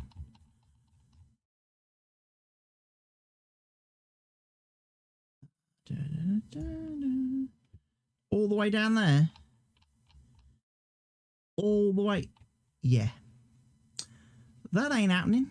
I ain't driving all the way down there. Not a chance. Not for $20, I'm not.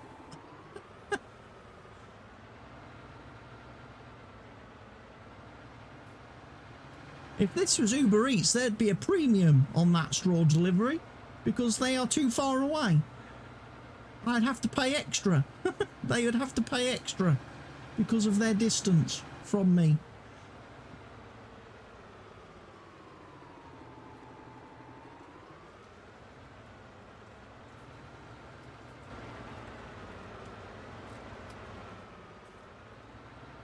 I know that's a completely different subject, by the way, but has anyone actually used that?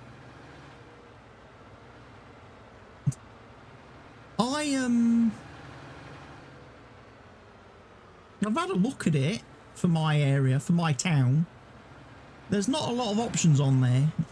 I mean, obviously, Just Eat is obviously the more common place that most people probably order their takeaways and stuff from. But the advantage that Uber Eats has in my area, it has places like McDonald's and KFC on it, which Just Eat doesn't. So if you just fancy a quick takeaway, quick bit of fast food being delivered, you know, you just fancy a quick unhealthy snack, you can get a McDonald's or a KFC to your door.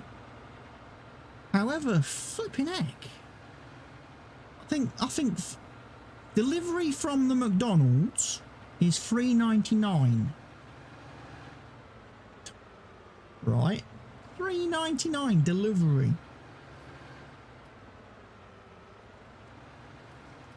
And what I find really odd about that is the McDonald's is a lot closer to my house than the KFC is, yet the KFC will deliver cheaper.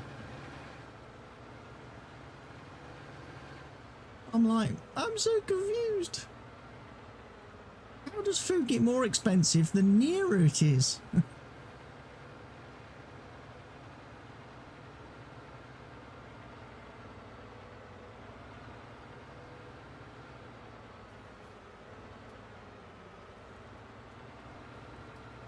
And then that, obviously, what makes that so comical then is the fact that, like you say, you're paying $3.99 to have a McDonald's delivered that's only a mile from my house. And yet an Indian restaurant 16 miles away from my house delivers for free. They don't charge delivery and they're 16 miles away. Their driver's got a 32-mile round trip to deliver a meal to me.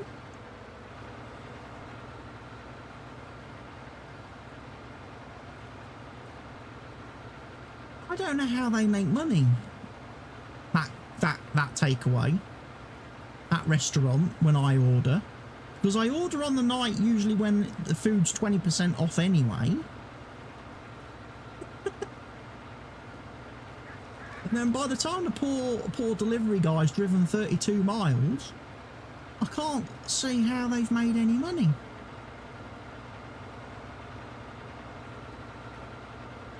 By the time they've paid his petrol and his diesel and his wear and tear and his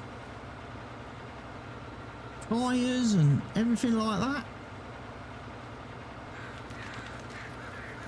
can't be a lot of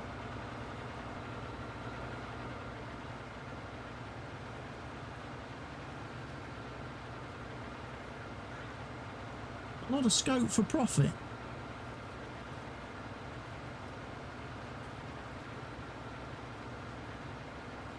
But yeah, going back to, like you say, the improvement type stuff. Another thing I would like to see improved in the next farm simulator game, from a server point of view, is the ability to have, you know, separate. I mean, we can have separate saves. We can create, much like in a single player game, on the server, I can create 20 separate saves on the server.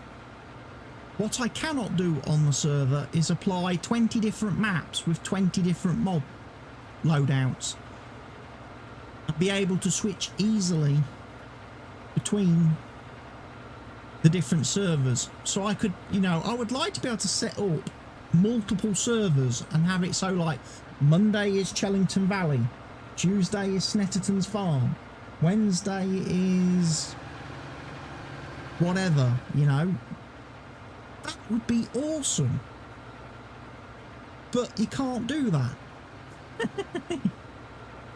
Can't do that currently with the way the infrastructure and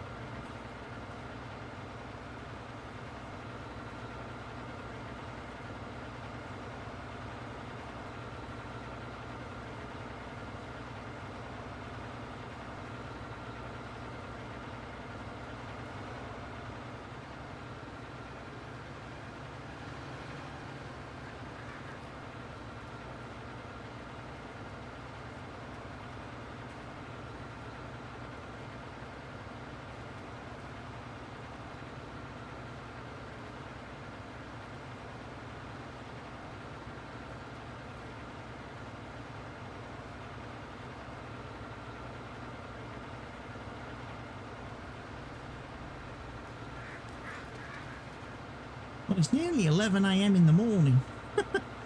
The day's ticking, and so far I've got one field harvested and a bit of straw collected.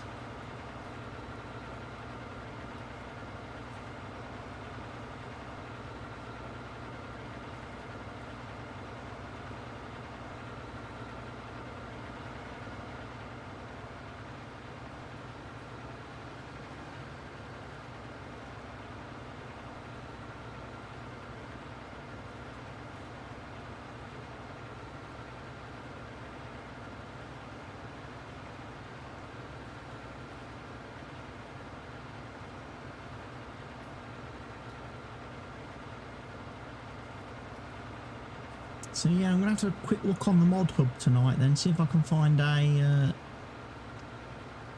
sleep trigger mod that I can just download and put on the server very quickly. That isn't gonna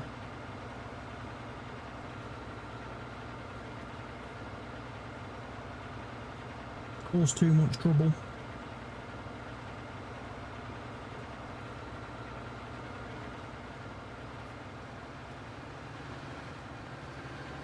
Good thing is, with global company, placing it won't be an issue.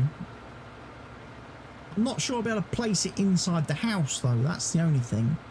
I won't be able to put like a sleeping trigger actually in the house by a bed where it should be. It's not going to be quite possible.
I'm just getting so, like, I'm zoning out a bit here.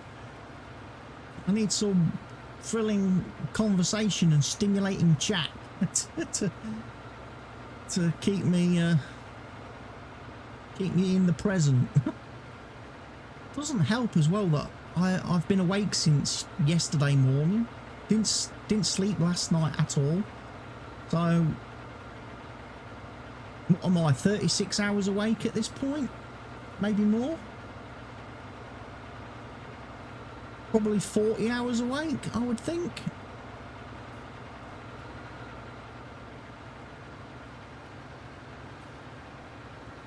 I'll definitely sleep tonight, though. That's the one good thing.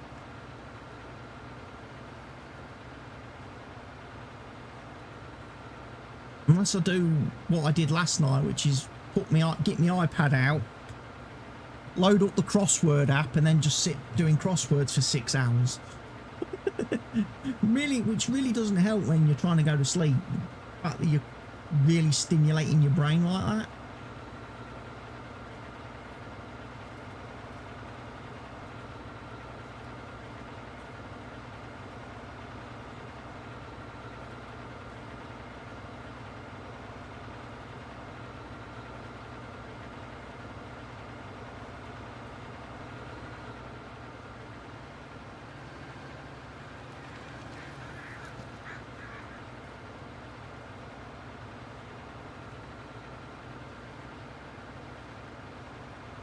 Right, there we go. There's a load of straw picked up.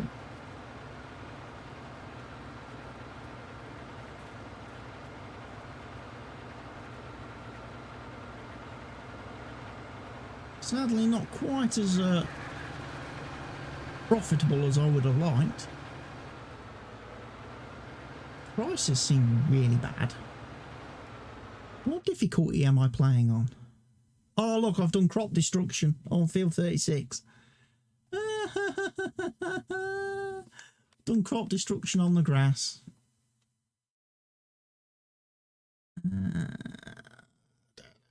Economic difficulty. Is normal. Yeah, it feels like I'm playing on super hard.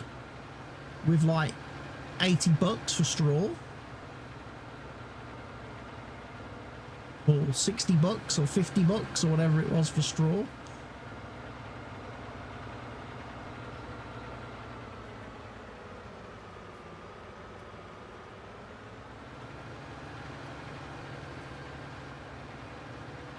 Another reason why I would like to know where the full fruit types XML data is being stored in this map, so I can go in and jack up the prices on the base game stuff, the base game crops.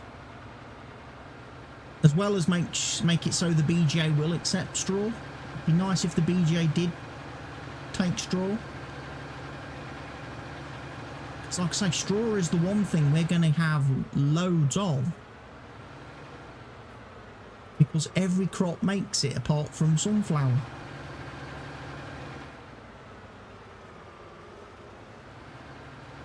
Where am I going? Not down here.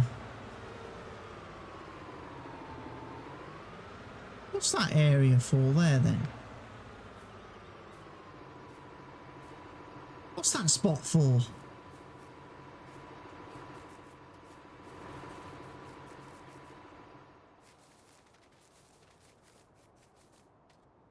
Because there's this bit here.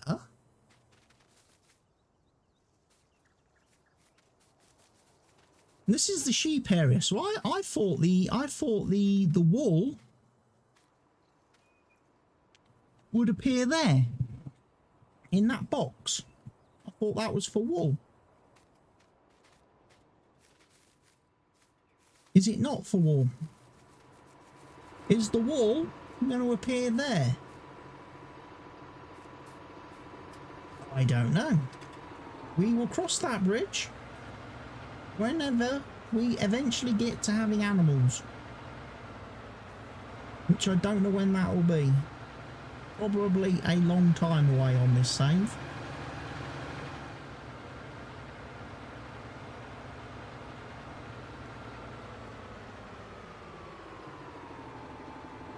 I bet I can't even put straw in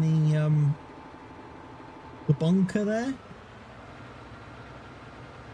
and use that for like squishing stuff and squish the straw and make stuff out of it.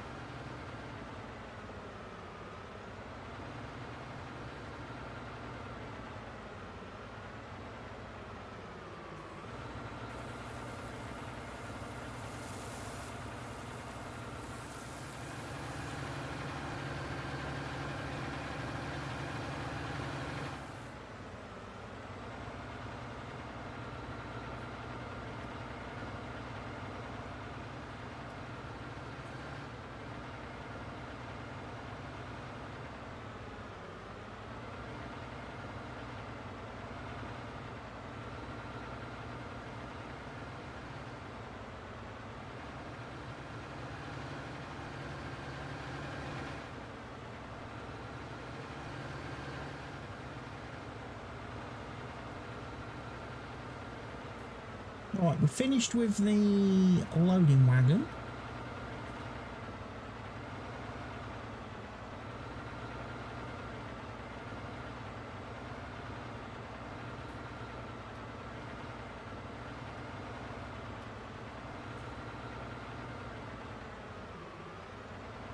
So next up on the list is going to be soil sampling. That's going to be my next task.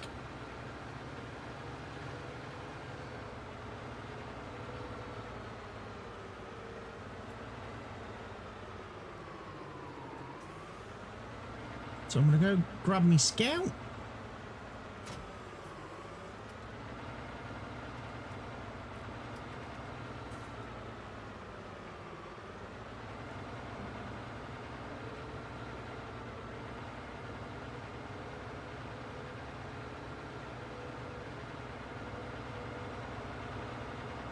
We have got the little GPS building as well now. I did buy and place one of those on the map. The little station things.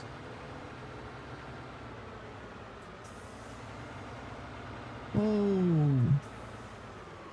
Did I just do crop destruction?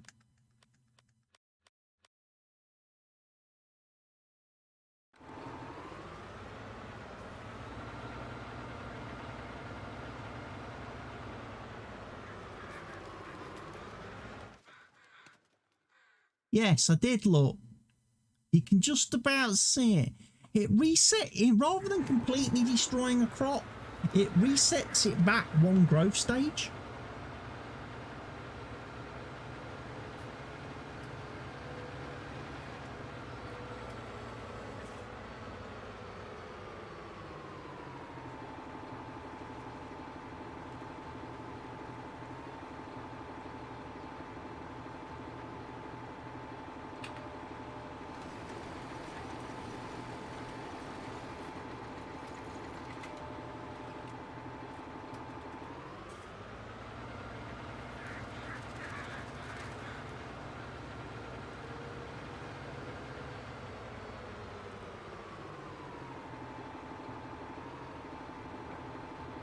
Keep pressing the wrong button.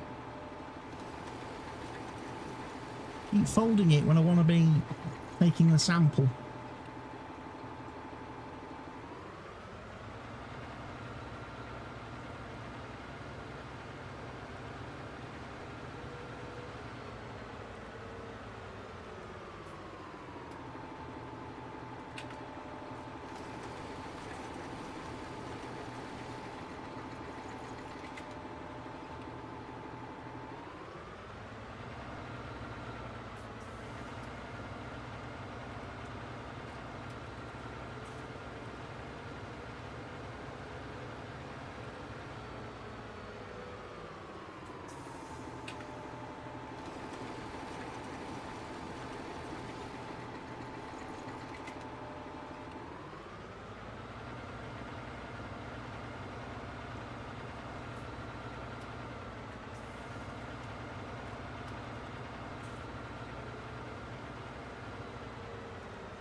There we go. Soil sample done.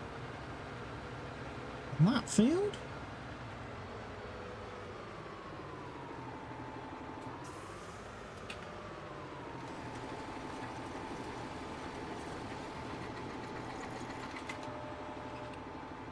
There we go. A little pot filled with soil.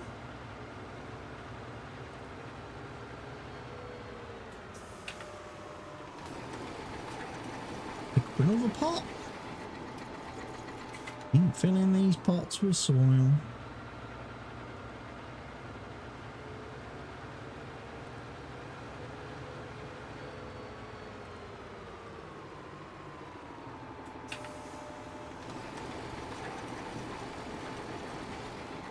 And another one. Basically, we want to cover the whole field best we can.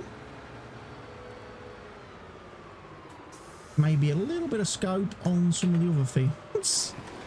We can kind of do some of theirs as well. That'd be great. It'll enable us to see more of the map.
That should be all of that sampled. There's a tiny little bit I've missed, look. Spot the dot. It's the Flying Scotsman. I've been waiting for that.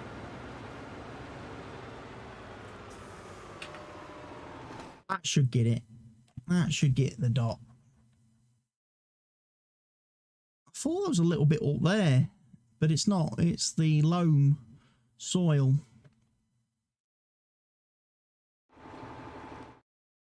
Right, let's send those samples off. Get them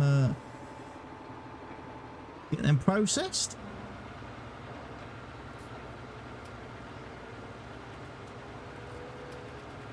And then we can maybe come over here and attack this land with a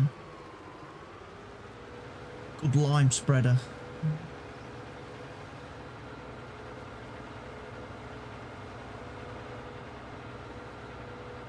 I might elect to take one of the sulkies back to the shop.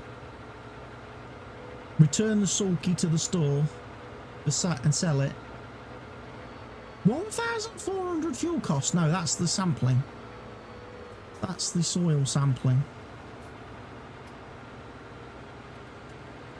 So yeah, I'm going to take my sulky, or one of the sulkies, back to the store. I'm going to get one of those other spreaders. I've decided. 24,000 litres is much preferred than to me than 4,000 litres.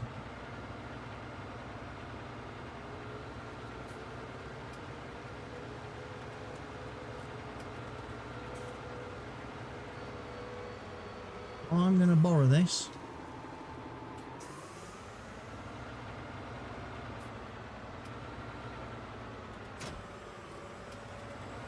I'm not going to waste the lime. I will empty the lime once I get down to the store. And then I shall put the lime in the new one.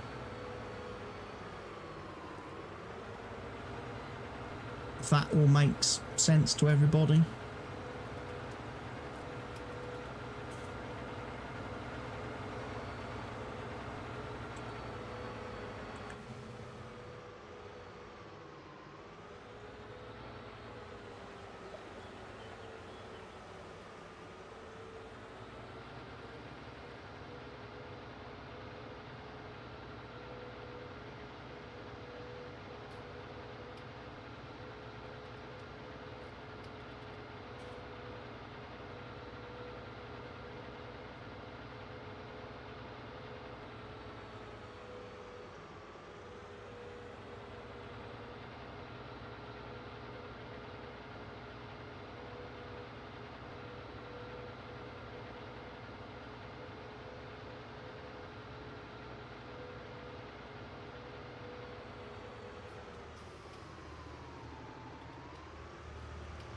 Oh, there's been a crash. That wasn't me. That was the AI traffic there had a crash. I was just a spectator to that. Guy didn't give way. He just pulled out and the red car hit him. I saw it. Sadly, I don't have dash cam footage to give to the guy's insurance company. And I wouldn't anyway. I wouldn't help anybody.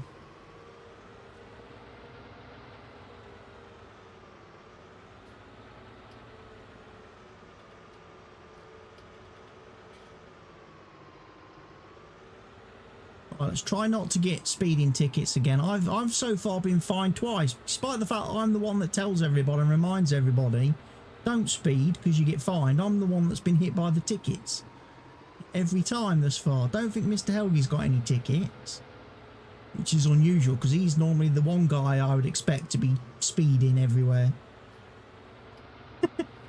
Because Mr. Helgi does everything at super speed. He likes cheat speeding. He does.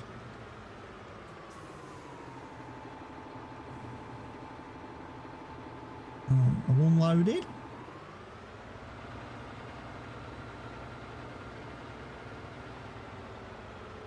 Deposit this over here.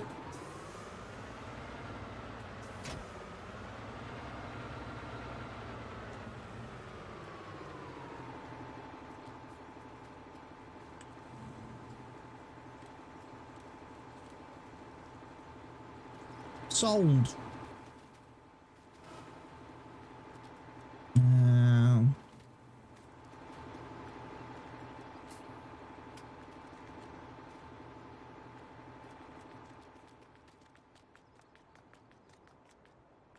Okay, that's the workshop. Where's the buy trigger?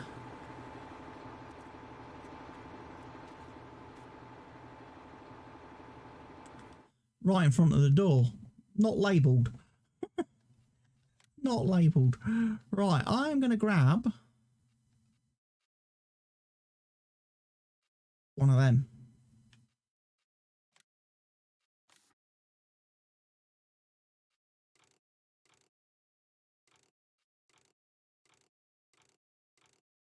Can have some really big chunky tyres, look.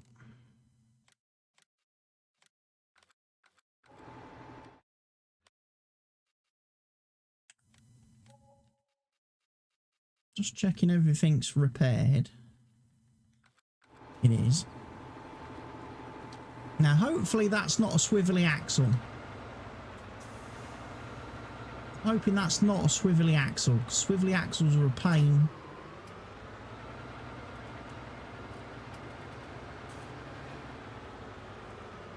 To reverse.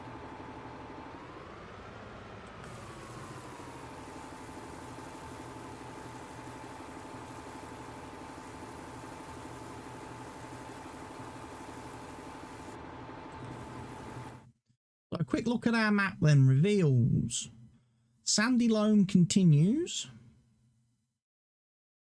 Silty clay continues right across the middle of both fields, which is terrible because that's a minus 10% reduction in yield for having silty clay on your field. And then we've got loam The good thing is we don't have any loamy sand. Loamy sand is terrible because that's minus 25% to your yield. If you've got a field with loamy sand on, you're always going to get shortchanged. Good thing is we seem to be okay-ish, maybe, in that regard. Right, there's no cover on this thing.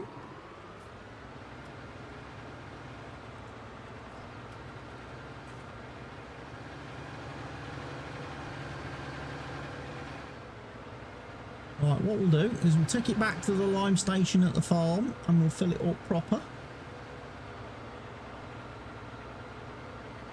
I'm not going to sit there buying a dozen pallets to fill this thing up, because I'll be there all day.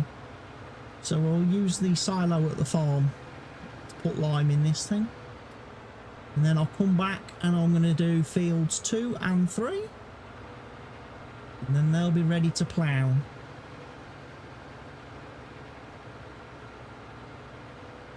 And then they'll be ready to seed. And then they'll be ready to fertilise.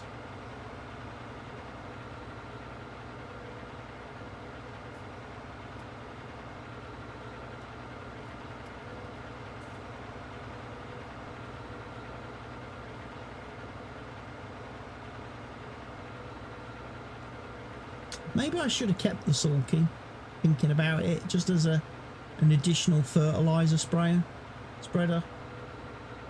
so we can do dual fertilising.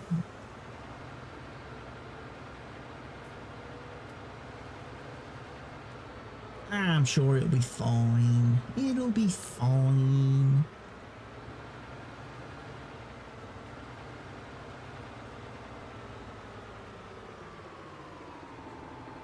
Right, I wonder if I hit the... what key is it?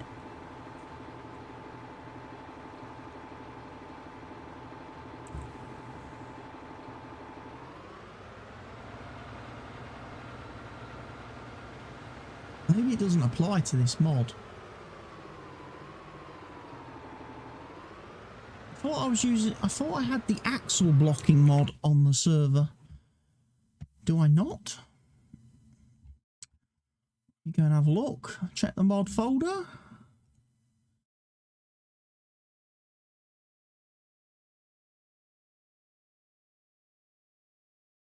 No, that's Chellington Valley. It's not going to be in there, is it? Yes, it is. This is Chellington Valley.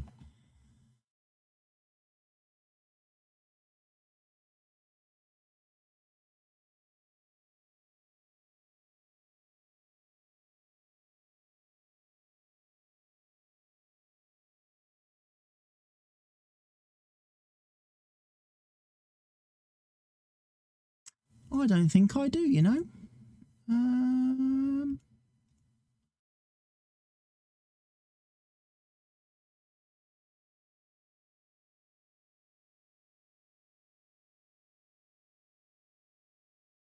From what it actually names it now.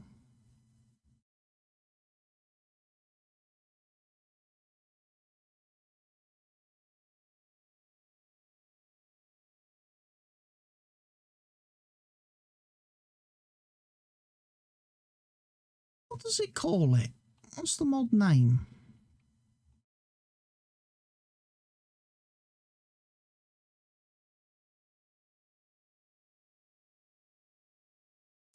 Let me have a look on... I know I've got it on No Man's Land. Trailer joint block. Trailer joint block. There we go. That's the mod I'm looking for. Do I not have that on here? Trailer joint block. Yeah, it's on the server. Okay, it just doesn't apply to this particular type of axle then. It's more the ones that are on the actual trailers. Vehicles like this, you can lock that front thing so it doesn't twist when you're driving, which makes it a little bit easier to reverse those types of trailers. The trailer axle block mod. And you can lock and unload the axle as you need to. So when you're driving around and actually like using it, you can unlock it to obviously make it so it's actually drivable. But then when you're actually like trying to fine maneuver it, arc it up, you can lock the axle so you can just push it about like you can a normal trailer.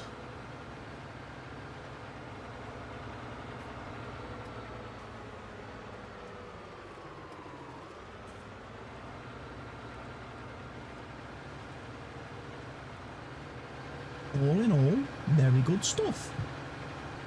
I think everyone agrees. And apparently there's 11 people watching the stream right now. There's 11 of you out there lurking that haven't posted in the chat and said hello. Don't be antisocial. Say hi. Let me know you're there. Especially if you're new to the channel and you've not been here before.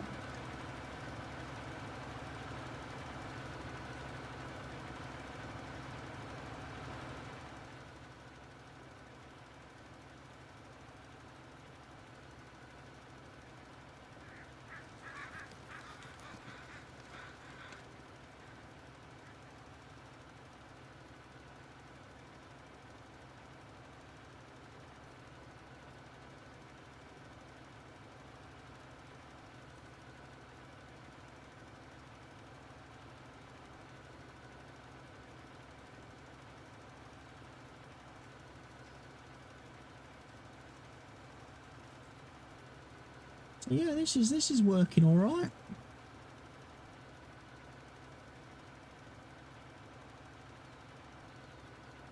Getting around the field quite nicely.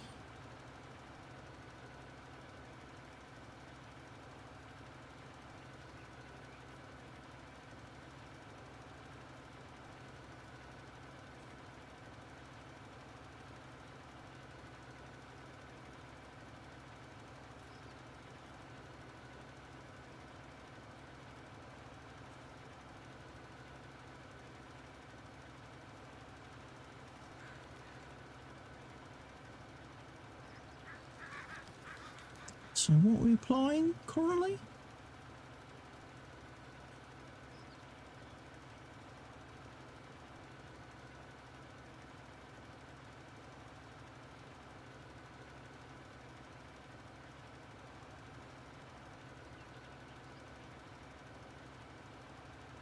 .38 tons per hectare seems to suggest.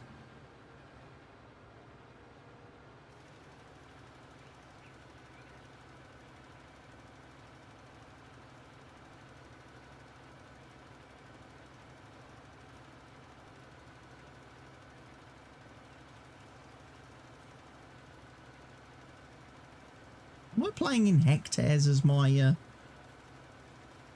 measurement? I know I'm playing in imperial. I didn't think I was on hectares. Acres. A little bit there where I've missed.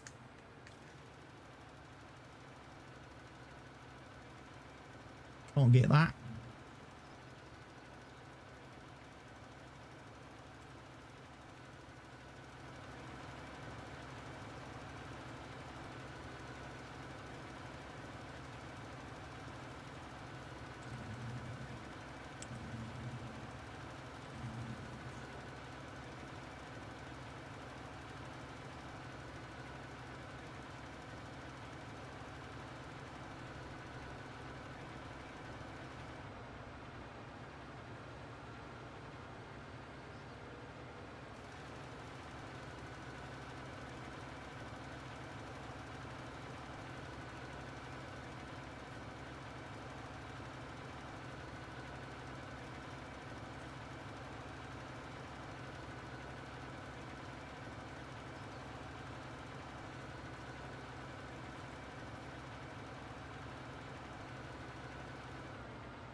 So I've already used like 12,000 litres of lime on this field, which would have meant I would have already had to have refilled the sulky 3 times. So yeah, I'm quite pleased I've switched my lime spreader.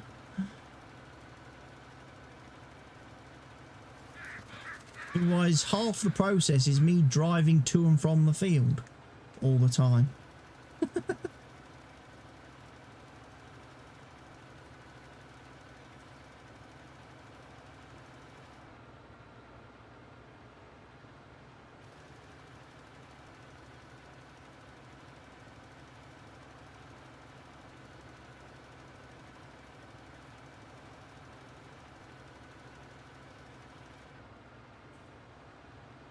There we go, perfect. On field dunded.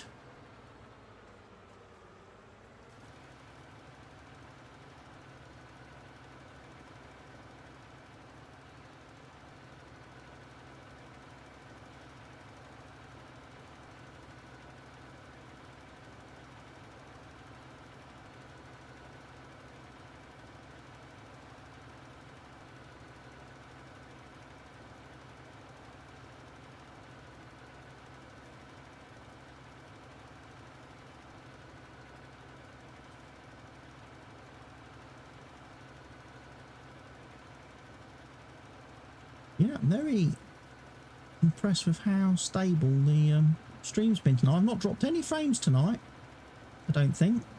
And I think the stream's looking higher quality. So my OBS settings seem to be working fine. My GPU seems to be coping with it, even though I'm only running a GTX series card. Like I say, tomorrow will be the true test when I start doing some local recording for YouTube videos, whether the massive increase in bitrate that I'm going to be using in those videos is going to make the graphics card cry a little bit, especially when I'm playing something like Cyberpunk and I'm recording that, whether it can play that game and record at the quality that I'm going to be asking of it.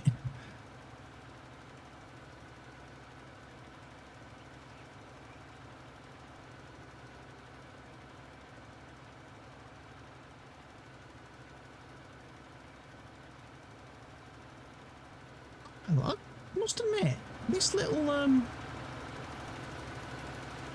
Maximus lime spreader, I mean, I like it. I like it.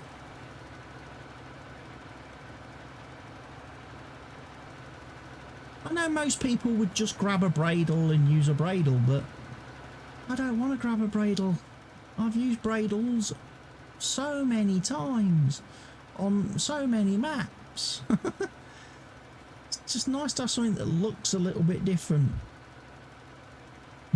Different change of appearance can be all it needs. Functionality wise, it's exactly the same. Yes, it's no different. It takes stuff and spreads it all over your field.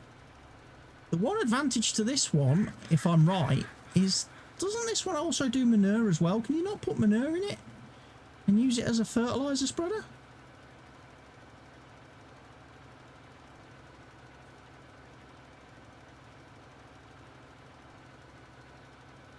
For science, we will have to test that.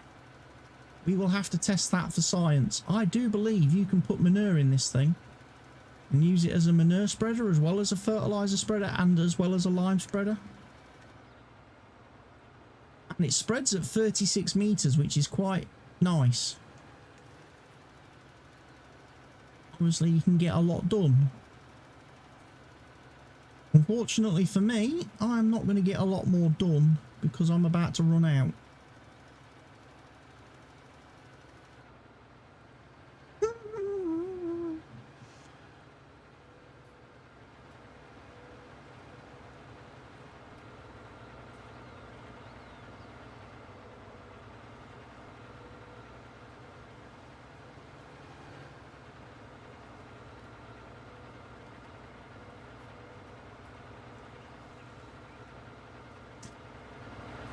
So yeah, even though that crop is in like the first growth stages, you can do crop destruction on it.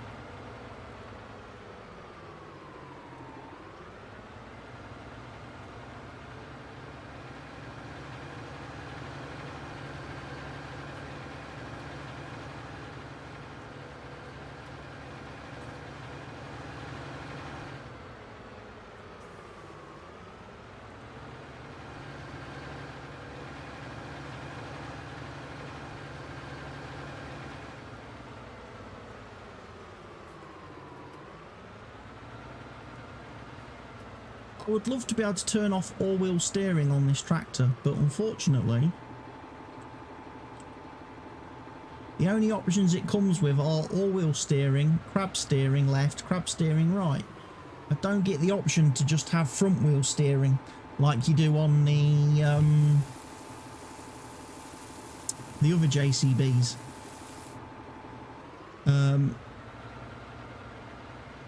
Which makes it a little bit, when you're travelling when you start getting a little bit of speed up with this thing and then you suddenly steer, it does have a tendency to kind of jackknife on you, because obviously the rear wheels are turning as well as the front wheels to decrease obviously the turning circle, and the thing just ends up spinning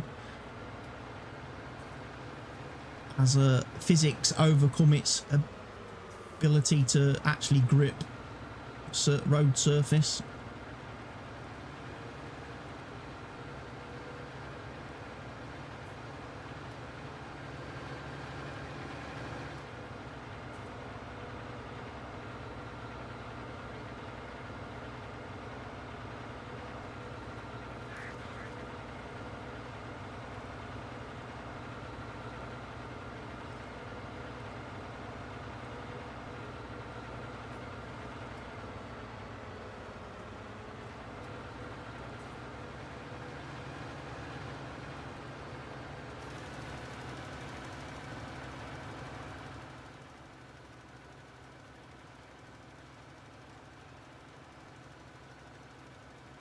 Nice bit of lime spreading. Use the pH up to the optimum values.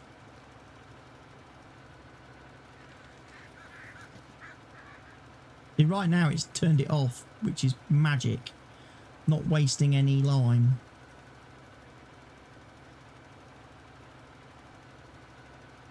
Get to just drive back down here.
Okay, it's just done that thing again whereby it's detected that the field's fertilised, lime spreaded when it's not, so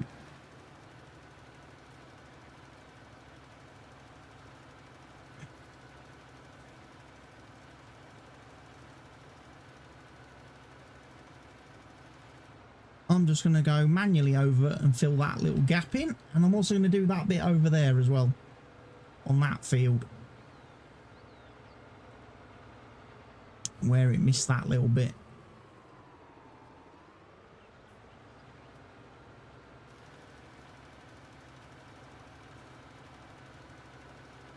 There we go.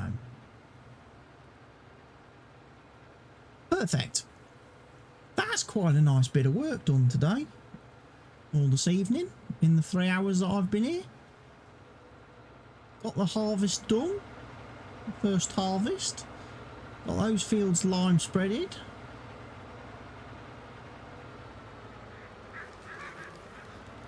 Obviously need to get those 2 fields ploughed next. That'll be the next thing. Get them ploughed and then we can start looking at putting manure or stuff on them.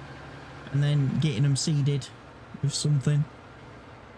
As well as obviously we need to get some mowers. Because obviously we've got a lot of grass fields that we own. And we really need to be making some kind of money out of those. So silage bales may be the way forward. May possibly be the road we go down.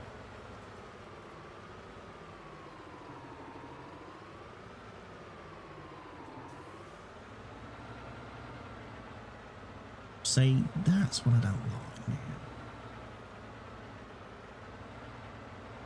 Yeah, I don't like this. I don't like this axle for this reason. Trying to reverse this thing is going to be a nightmare.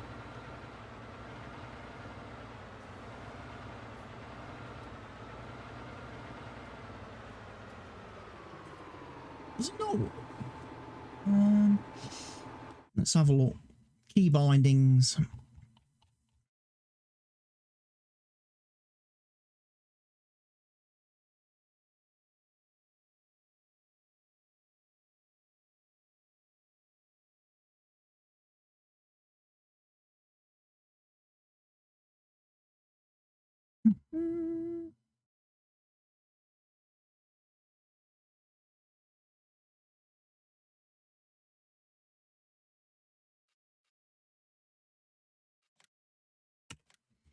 Well, I'm definitely removing that. I don't have cut bale ever because that just never works properly.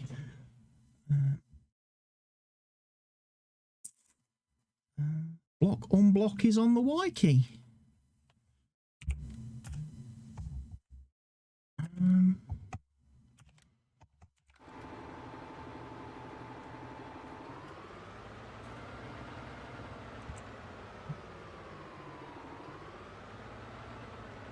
Just doesn't work on this particular type of machine.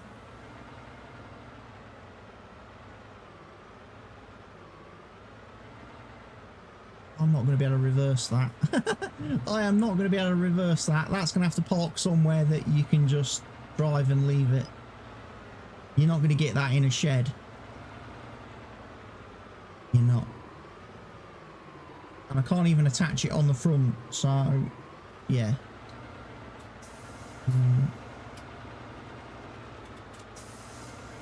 Have to find somewhere else to park that.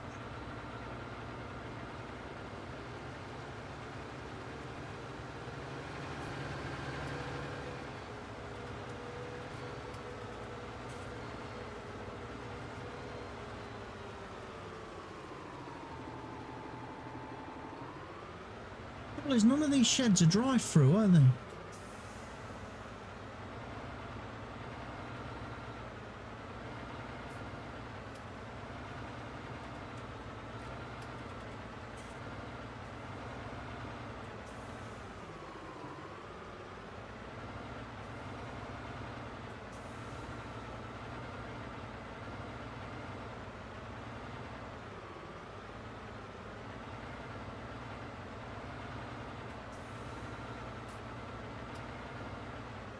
So difficult to keep those wheels straight.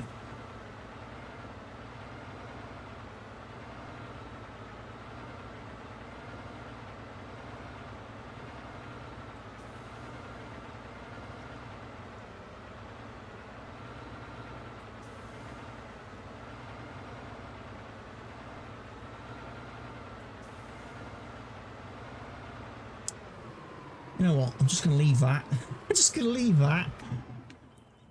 Great mod for lime spreading. However, for navigating around, an absolute pain in the ass. Lose the two wheels at the front and just have a fixed drawbar. You know, could that not be possible? Could you not give us an option to have a fixed drawbar and lose the two wheels and just have the rear ones so we can actually like reverse and park it properly? That would be ideal. That would be fantastic. That would be my little how can you improve that mod anymore?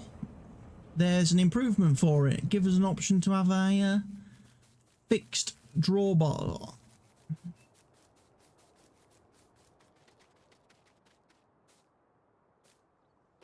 Because unfortunately, none of the sheds on this farm allow you to just pull through. Unless you was to park it somewhere in here, like drive in here and disconnect it. You could probably do that, but then somebody's probably going to complain that it's blocking access for vehicles in and out of the farm. You could leave it, park it and leave it next to the lime silo, the actual proper lime silo. Although we've got this one as well, the supplies purchase point. I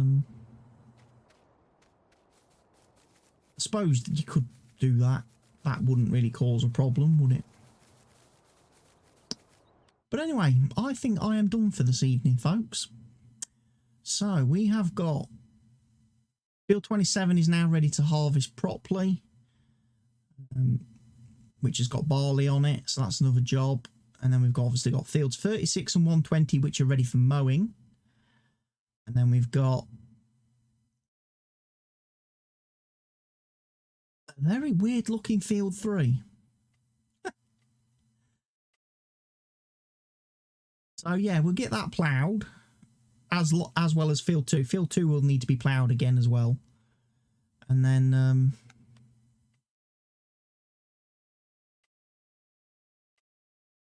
we can start having a look at nitrogen levels and things like that. So field 3 currently has has cost us $3,624 in lime, $397 in vehicle maintenance and $214 in fuel. It has, however, yielded 95,092 litres,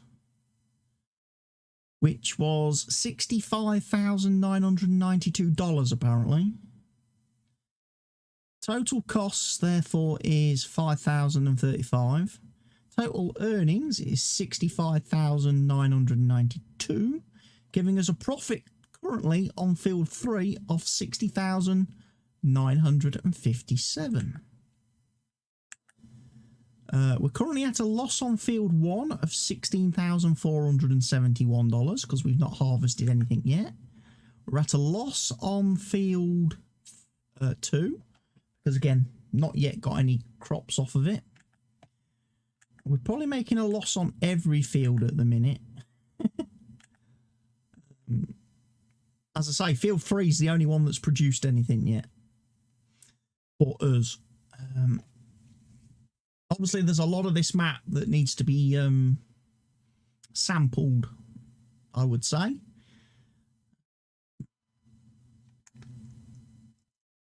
A lot of harvesting available on the map as well, but a lot of that's going to be grass. A lot of grass fields on this map. I would have liked to have seen a few more normal fields with normal crops, because, you know, how many people just want to do mowing all the time?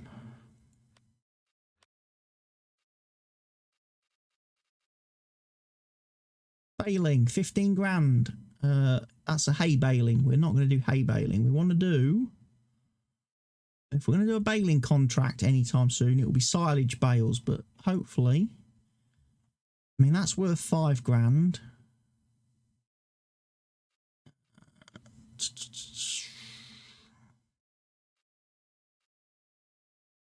2 grand, 3 grand. I mean, even actually, to be honest, the prices for the contracts on this map are not great. I would be inclined to say, as from a server perspective, for server players, don't even bother. Don't even bother doing contracts. They don't make any money. You're not going to get rich doing contracts.